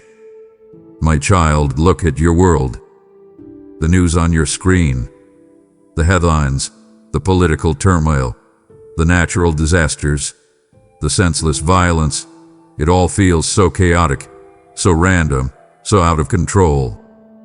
It can create a deep and terrifying anxiety in you, a feeling that the world is a rudderless ship heading for the rocks. Then you look at your own life. The unexpected illness, the sudden job loss, the relationship that imploded without warning. It feels as if your life is spinning off its axis, subject to the whims of chance and misfortune. The enemy wants you to believe that no one is in charge, that you are a victim of a meaningless and cruel universe. But I need you to hear this truth today, a truth that is the ultimate anchor for your soul in the midst of the storm. I am on the throne. Sight start, and I am in control of all things. Sight 25, my control is not a partial, limited control. It is absolute. I am sovereign. That means I have the supreme power and the ultimate authority over everything that happens in my creation. Sight start, nothing takes me by surprise. Sight 25, the event that shattered your world today was not a surprise to me. Sight start, I know the end from the beginning. Sight 25, I am not reacting to history, I am writing it. My control is so meticulous that even the heart of a king is like a stream of water in my hand. Sight start, I turn it wherever I will. Sight 25, if I can direct the will of the most powerful people on earth to fulfill my ultimate purposes, you can be sure that I am directing the details of your life as well. Now, this truth could be terrifying if I were not also perfectly good. A sovereign God who was cruel or capricious would be the ultimate nightmare. Sight start, but you can have peace knowing that your life rests in the hands of a good and sovereign God. Sight 25, my power is always wielded by my love. My authority is always guided by my wisdom. My purposes for you are always good. Sight start, my plan for your life and for all of history will not be thwarted. Sight 25, sight start, my purposes will stand, and I will accomplish all that I please. Sight 25, this does not mean you will understand everything that happens. From your limited perspective, many things will seem confusing and painful. But you can rest in the assurance that the one who is in control knows what he is doing, and he loves you with an everlasting love. So when the world feels chaotic, and your life feels unstable, I want you to lift your eyes from the churning waves of your circumstances and fix them on my throne. It is occupied. It is unshakable. And I, your loving Father, am seated upon it. Therefore, you can have peace. Let us speak frankly about that struggle, that sin that has you in its grip. You hate it. You confess it. You promise yourself and me that this time will be different. And then, it happens again. The cycle of sin, guilt, repentance, and repetition is utterly exhausting. It leaves you feeling like a failure, a hypocrite, and a slave. You feel powerless, trapped by your own desires, your own habits, your own brokenness. The enemy loves to see you in this place because he can whisper the lie, see, you will never be free. This is who you are. But the good news I have for you today is a declaration of emancipation, a legal decree from the highest court in the universe that sets you completely and totally free. Sight start through Christ Jesus. The law of the Spirit who gives life has set you free from the law of sin and death. Sight 26. Before you knew me, you lived under a spiritual law, a principle as certain as gravity, the law of sin and death. Sin was your master, and you had no choice but to obey its impulses, and its ultimate wage was death. But when you placed your faith in Christ, you were moved into a new jurisdiction. You now live under a new and more powerful law, the law of the Spirit who gives life. This new law breaks the power of the old one. Sight start. This means that sin shall no longer be your master, because you are not under the law, but under grace. Sight 26. You are no longer defined as a slave to sin. Sight start. You have been made a slave to righteousness. Sight 26. Your fundamental identity has changed. Sight start. This is why I can say to you, if the Son sets you free, you will be free indeed. Sight 26. This is not a partial freedom. It is not a temporary parole. It is a complete, permanent, and total liberation from sin's dominion over your life. Sin is no longer your king. It is a dethroned tyrant trying to shout orders from its prison cell. It still has a voice, but it no longer has authority over you. So what is your part in this? Sight start. Stand firm, then, and do not let yourselves be burdened again by a yoke of slavery. Sight 26. Freedom must be walked in. You must actively believe the truth of who you are. When temptation comes, you must not say, I am a helpless slave to this. You must say, I am free from this. Sin is not my master. Sight start. Through my Spirit who lives in you, you now have the power to say no to temptation. Sight 26. The choice is now yours in a way it never was before. You are not fighting to get free. You are fighting to stay free. So when you stumble, do not fall back into the slave mentality. Get up. Remind yourself of the truth that you are free indeed. Receive my forgiveness, and keep walking in the glorious liberty I have won for you. Sight start. I am the same yesterday, and today, and forever. Sight 23. Let the profound peace of that statement settle over you. The God who spoke worlds into existence is the same God who is speaking to you now. The Jesus who healed the leper and welcomed the sinner is the same Jesus who welcomes you into his presence today. My character does not evolve. My power does not diminish. My goodness does not fade. Sight start. Specifically, my love, my mercy, and my faithfulness toward you will never, ever change. Sight 23. They are not dependent on your mood or your obedience. They are rooted in my eternal and changing character. I am faithful even when you are faithless, because I cannot deny myself.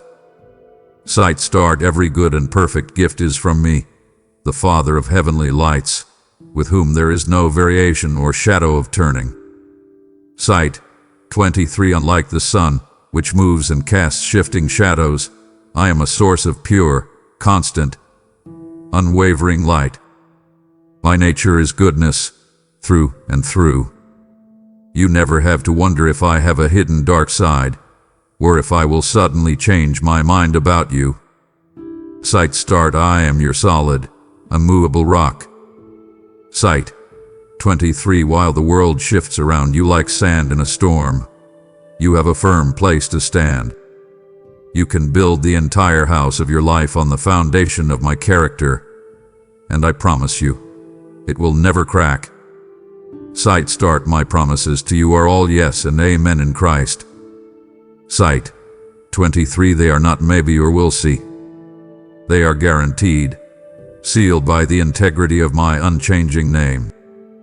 So when you feel the ground shifting beneath you, when people let you down, when your own feelings betray you, I want you to plant your feet firmly on this truth. Stop looking for stability in the unstable. Build your life on the one certainty in the universe, the perfect, unchanging, and eternally faithful character of your God. I see your struggle, my child. I see that recurring sin that you cannot seem to defeat. I hear your frustrated prayers after you have fallen again, the ones filled with shame and self-disgust. Why can't I stop? What is wrong with me? Will I ever truly change? You try so hard in your own strength. You make resolutions, you promise you will do better, you try to manage your behavior through sheer willpower. But you find yourself falling into the same trap, and you are left feeling hopeless, believing that your heart is fundamentally broken and beyond repair. You think the problem is that you are not trying hard enough. But the problem is deeper. It is a heart problem. And the good news I have for you today is that I am a heart specialist. In fact, I perform heart transplants. This is the greatest miracle of all. I will give you a new heart and put a new spirit in you. Sight start, I will remove from you your heart of stone and give you a heart of flesh. Sight 24, your old heart, the one you were born with, was a heart of stone, hard, cold, rebellious, and unresponsive to me. No amount of effort on your part could make that stone heart soft. You cannot fix it or reform it. So, I do something far more radical. I perform a divine surgery. I remove that old heart completely, and I give you a brand new one, a heart of flesh. A heart that is alive, soft, tender, and sensitive to my touch. A heart that is able to love me, that wants to obey me. The very desires to please me that you feel are proof that this miracle has happened. Sight start, this is what it means to be born again. Sight 24, it is not about turning over a new leaf. It is about receiving a new life. Sight started is the moment my spirit makes you spiritually alive, giving you this new heart and connecting you to a living hope. Sight 24, and with this new heart, your relationship with me changes. My law is no longer a set of external rules written on stone tablets that you must struggle to obey. Sight start, I have now written my law upon your heart. Sight 24, your desire to do what is right now springs from an internal motivation, from the very nature of the new heart I have given you. And now, this miracle does not mean you will never struggle again. But the struggle is different. You are no longer a slave to sin, fighting a losing battle. Sight start, you are a new creation in Christ, and my Spirit is now at work in you, transforming you into my image with ever-increasing glory. Sight 24, this is a lifelong process. So when you fall, do not despair and think the surgery did not work. Simply remember who you are. You are a person with a new heart. Stop trying to fix your old, dead heart. Start living from the new, live one that I have already given you. This is the source of all real, lasting change. My child, look at your world. The news on your screen, the headlines, the political turmoil, the natural disasters, the senseless violence. It all feels so chaotic, so random, so out of control. It can create a deep and terrifying anxiety in you, a feeling that the world is a rudderless ship heading for the rocks. Then you look at your own life. The unexpected illness, the sudden job loss, the relationship that imploded without warning, It feels as if your life is spinning off its axis, subject to the whims of chance and misfortune. The enemy wants you to believe that no one is in charge, that you are a victim of a meaningless and cruel universe. But I need you to hear this truth today, a truth that is the ultimate anchor for your soul in the midst of the storm. I am on the throne. Sight start, and I am in control of all things. Sight 25. My control is not a partial, limited control. It is absolute. I am sovereign. That means I have the supreme power and the ultimate authority over everything that happens in my creation. Sight start. Nothing takes me by surprise. Sight 25. The event that shattered your world today was not a surprise to me. Sight start. I know the end from the beginning. Sight 25. I am not reacting to history, I am writing it. My control is so meticulous that even the heart of a king is like a stream of water in my hand. Sight start. I turn it wherever I will. Sight 25. If I can direct the will of the most powerful people on earth to fulfill my ultimate purposes, you can be sure that I am directing the details of your life as well. Now, this truth could be terrifying if I were not also perfectly good. A sovereign God who was cruel or capricious would be the ultimate nightmare. Sight start. But you can have peace knowing that your life rests in the hands of a good and sovereign God. Sight 25. My power is always wielded by my love. My authority is always guided by my wisdom. My purposes for you are always good. Sight start. My plan for your life and for all of history will not be thwarted.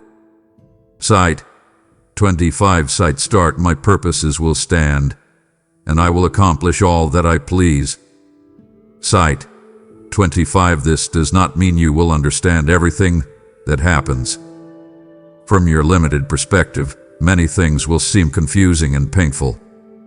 But you can rest in the assurance that the one who is in control knows what he is doing, and he loves you with an everlasting love. So when the world feels chaotic, and your life feels unstable, I want you to lift your eyes from the churning waves of your circumstances and fix them on my throne. It is occupied.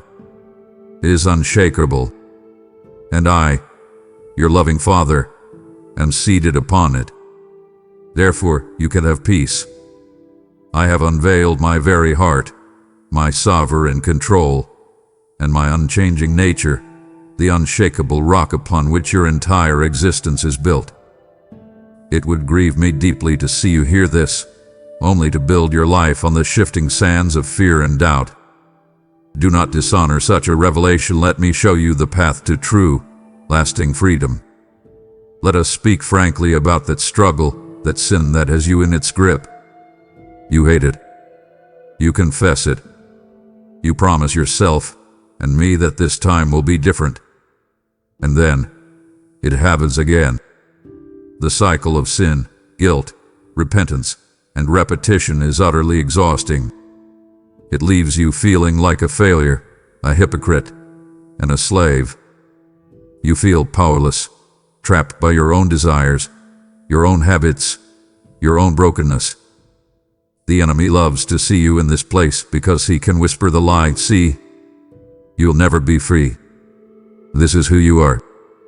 But the good news I have for you today is a declaration of emancipation, a legal decree from the highest court in the universe that sets you completely and totally free. Sight start. Through Christ Jesus, the law of the Spirit who gives life has set you free from the law of sin and death. Sight 26. Before you knew me, you lived under a spiritual law, a principle as certain as gravity, the law of sin and death. Sin was your master, and you had no choice but to obey its impulses, and its ultimate wage was death. But when you placed your faith in Christ, you were moved into a new jurisdiction. You now live under a new and more powerful law, the law of the Spirit who gives life. This new law breaks the power of the old one. Sight start. This means that sin shall no longer be your master, because you are not under the law, but under grace. Sight 26. You are no longer defined as a slave to sin.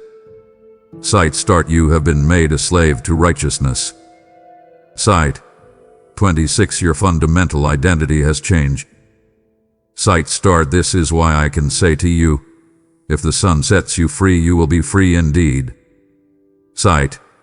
26. This is not a partial freedom. It is not a temporary parole. It is a complete, permanent, and total liberation from sin's dominion over your life. Sin is no longer your king. It is a dethroned tyrant trying to shout orders from its prison cell.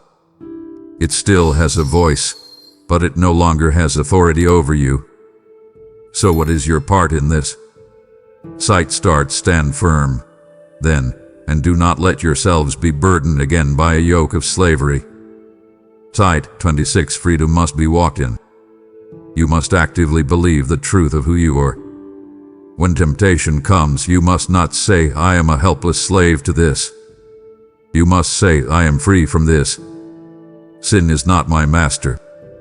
Sight start. Through my Spirit who lives in you, you now have the power to say no to temptation.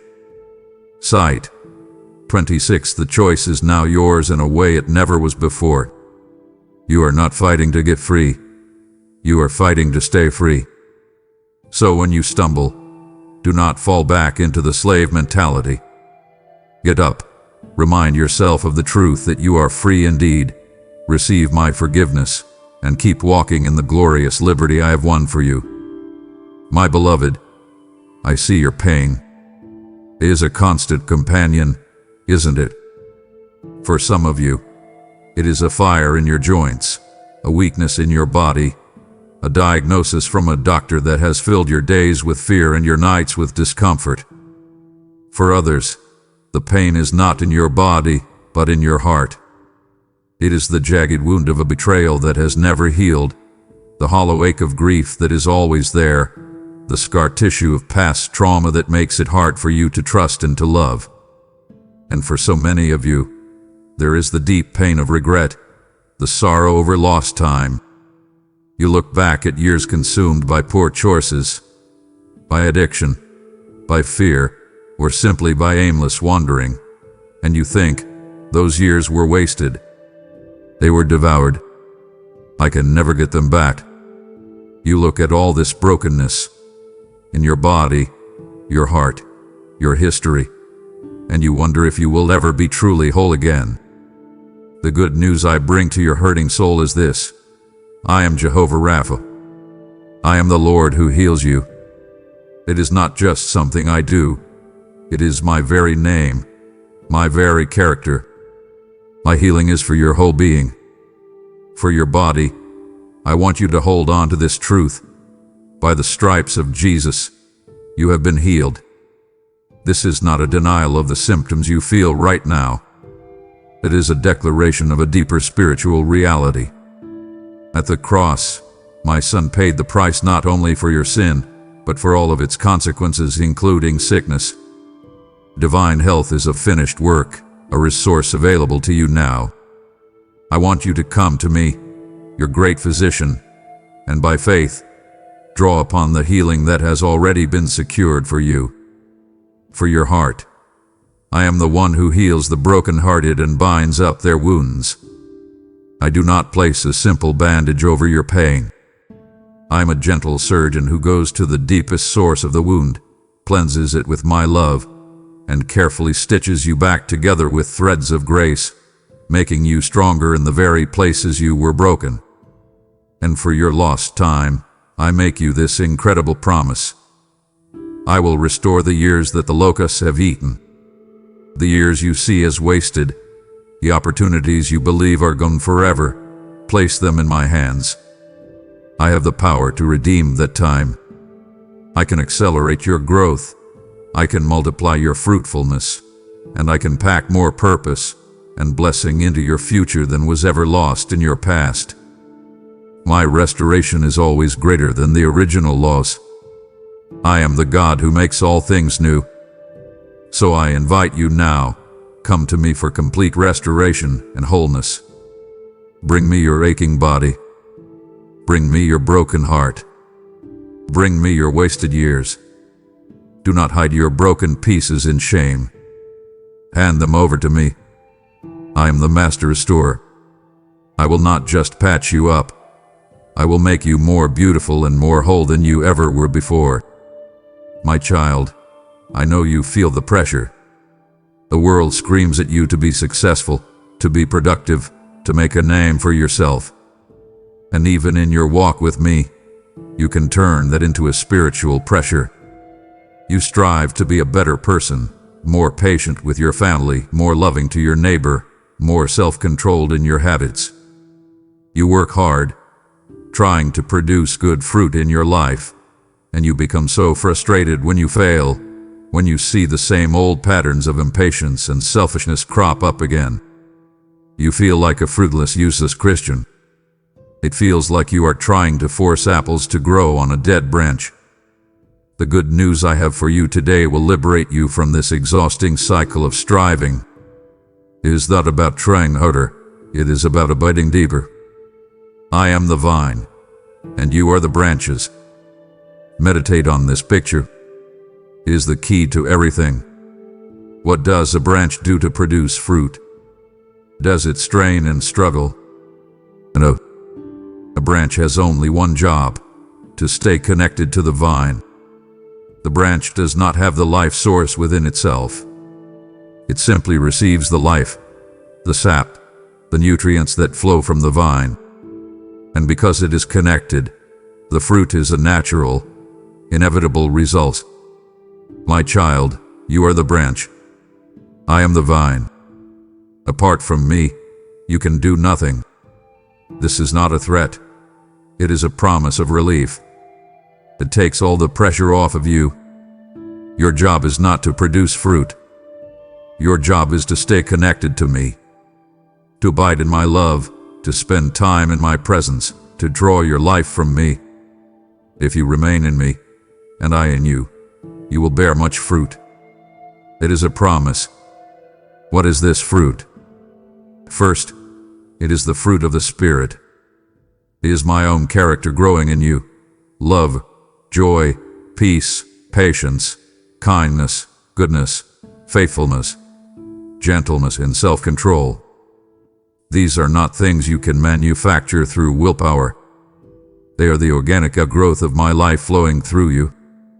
The more you abide in me, the more your character will naturally begin to look like mine. The second type of fruit is the outward impact of your life on others.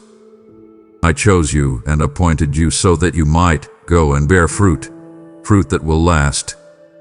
Your life can be a source of nourishment and blessing to the weary souls around you. A kind word, an act of service, a prayer for a friend, sharing the hope that is within you. These are eternal fruits.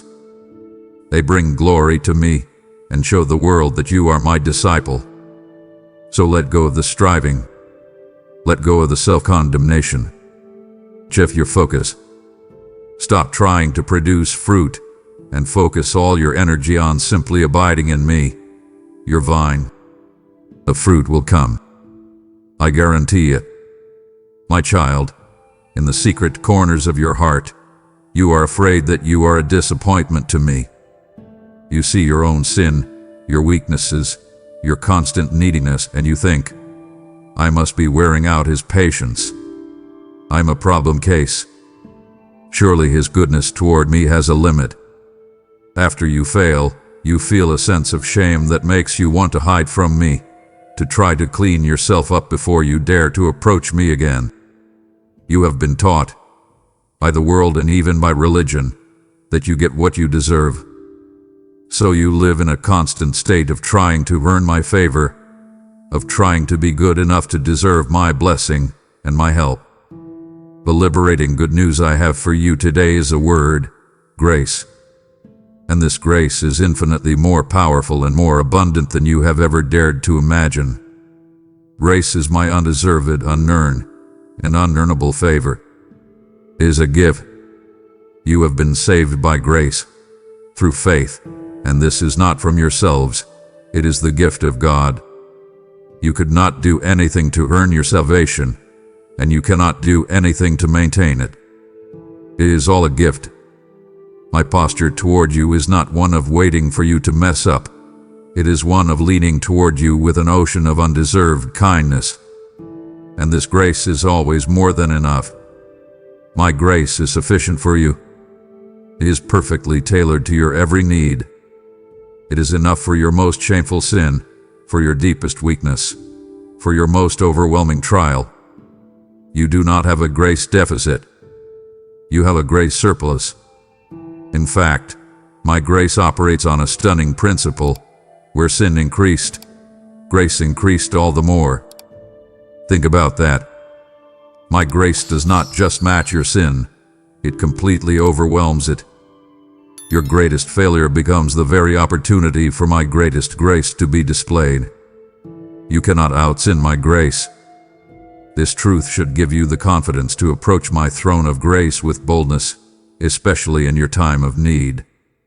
When you have failed, that is the very moment you should run to me, not away from me, because my throne is not a throne of condemnation. It is a throne of grace. There you will find mercy for your failure and grace to help you in your struggle. From the fullness of my grace in Christ, you have already received one blessing after another. Grace is not a limited resource that you can use up.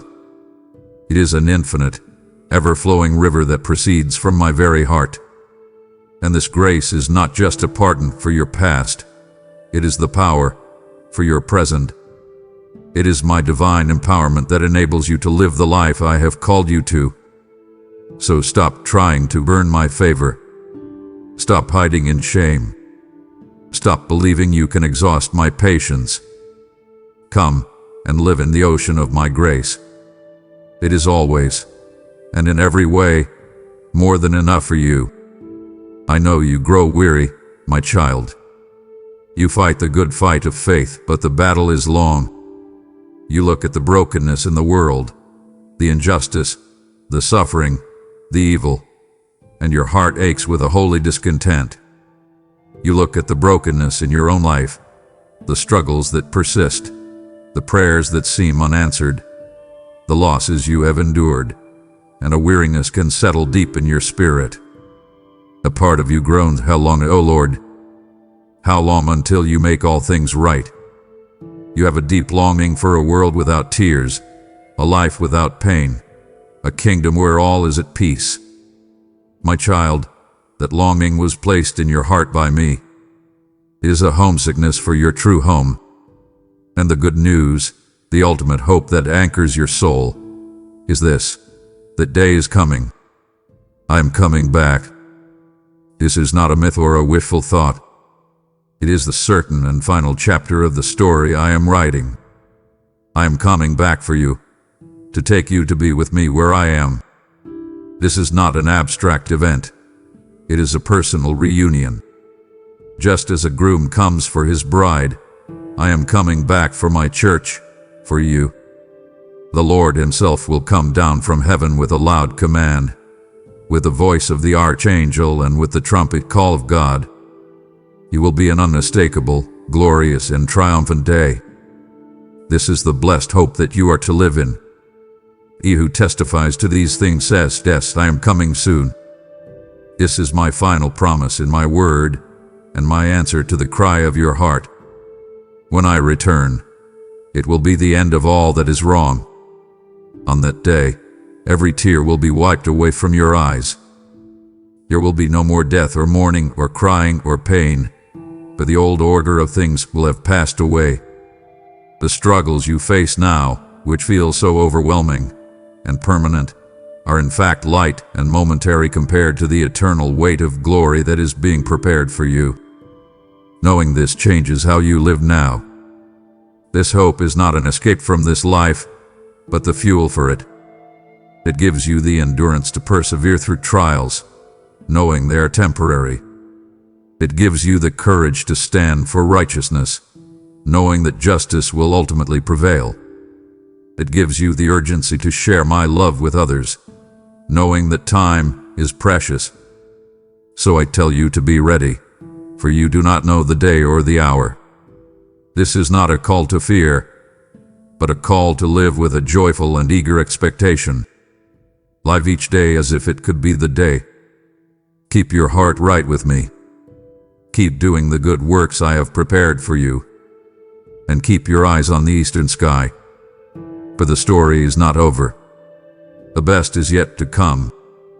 I have just placed the keys of freedom in your hand and shared the ultimate hope of my return. It would wound my heart beyond words for you to hold these keys, yet choose to remain in any form of bondage when our conversation is so near its end. Stay, you must hear about the immeasurable, personal value I place upon you. My child, let's talk about how you see yourself. When you are alone, and the masks come off, what does the voice in your head say to you? It compares you to others, doesn't it? It points out all the ways you do not measure up.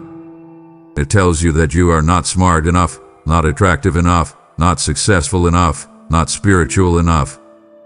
It replays your failures and magnifies your flaws.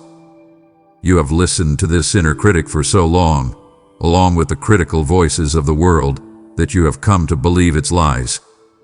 You have accepted a deep-seated feeling of worthlessness as the truth. The glorious, life-altering good news I have for you today is the truth about your immeasurable worth in my eyes. You are worth more than many sparrows. I am aware of every single bird, and not one falls without my knowledge. Yet you are infinitely more valuable to me. The very hairs of your head are all numbered. This is not a statement about my ability to count. It is a statement about the meticulous, intimate, and detailed attention I pay to you. I know you more intimately than you know yourself.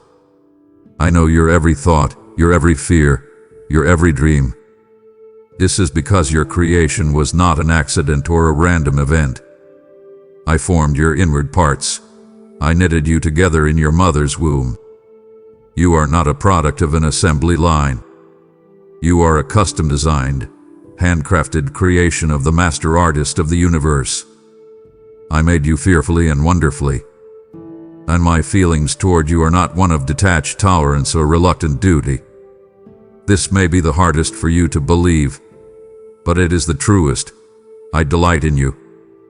I rejoice over you with singing. When I look at you, my heart is filled with a father's joy. You are a source of delight to me. You are my masterpiece, my poema, which means my poem or my work of art. You were created in Christ Jesus to do good works, to display my craftsmanship, my goodness, and my creativity to the world. Your worth is not based on your performance, your appearance, or your accomplishments.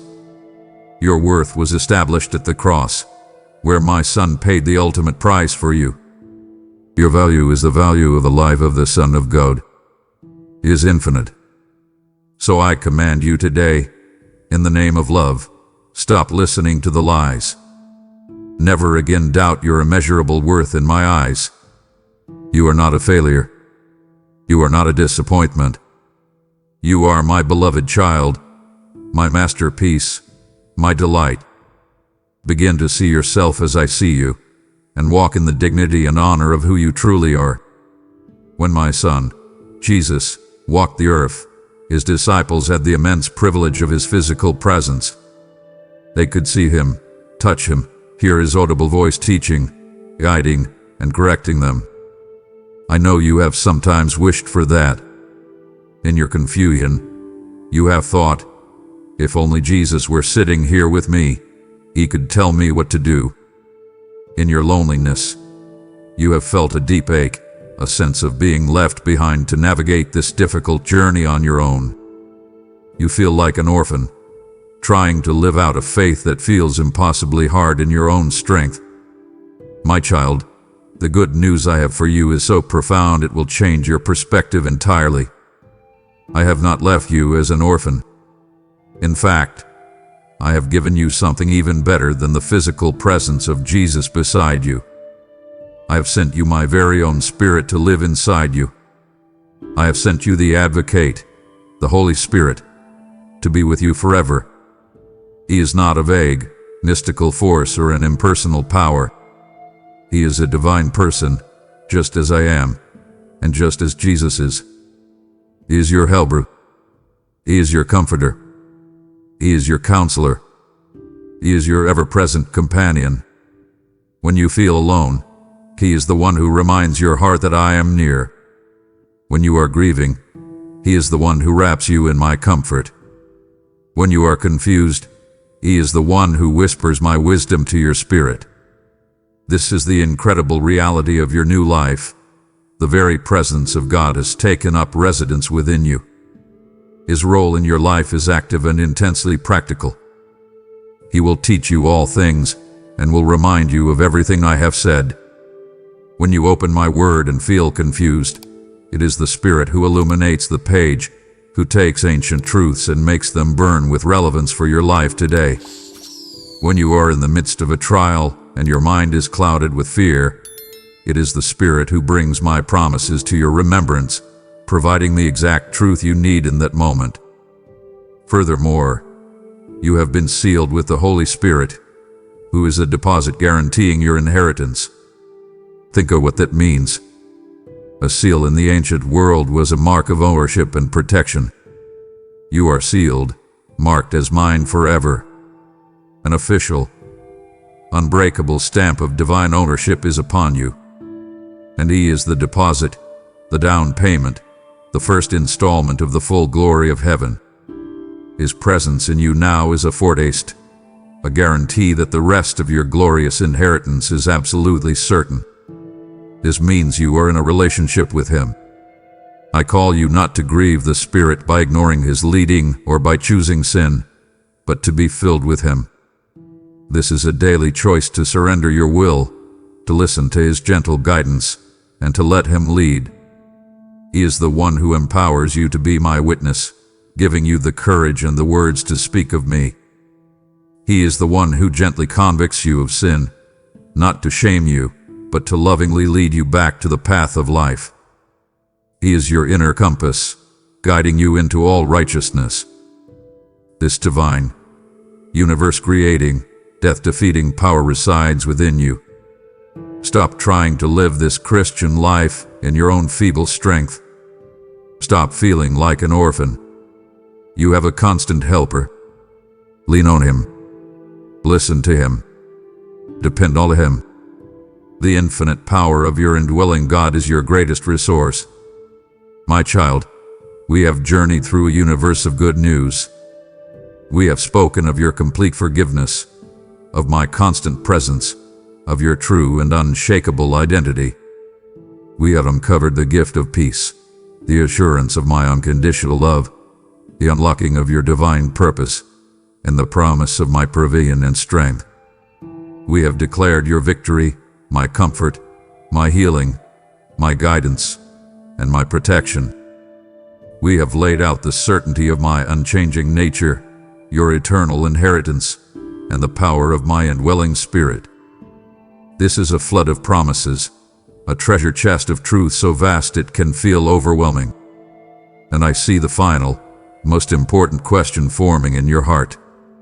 It is the question you have been trained by a lifetime of performance to ask. This is all so wonderful, but what is the catch? What must I do to earn all of this?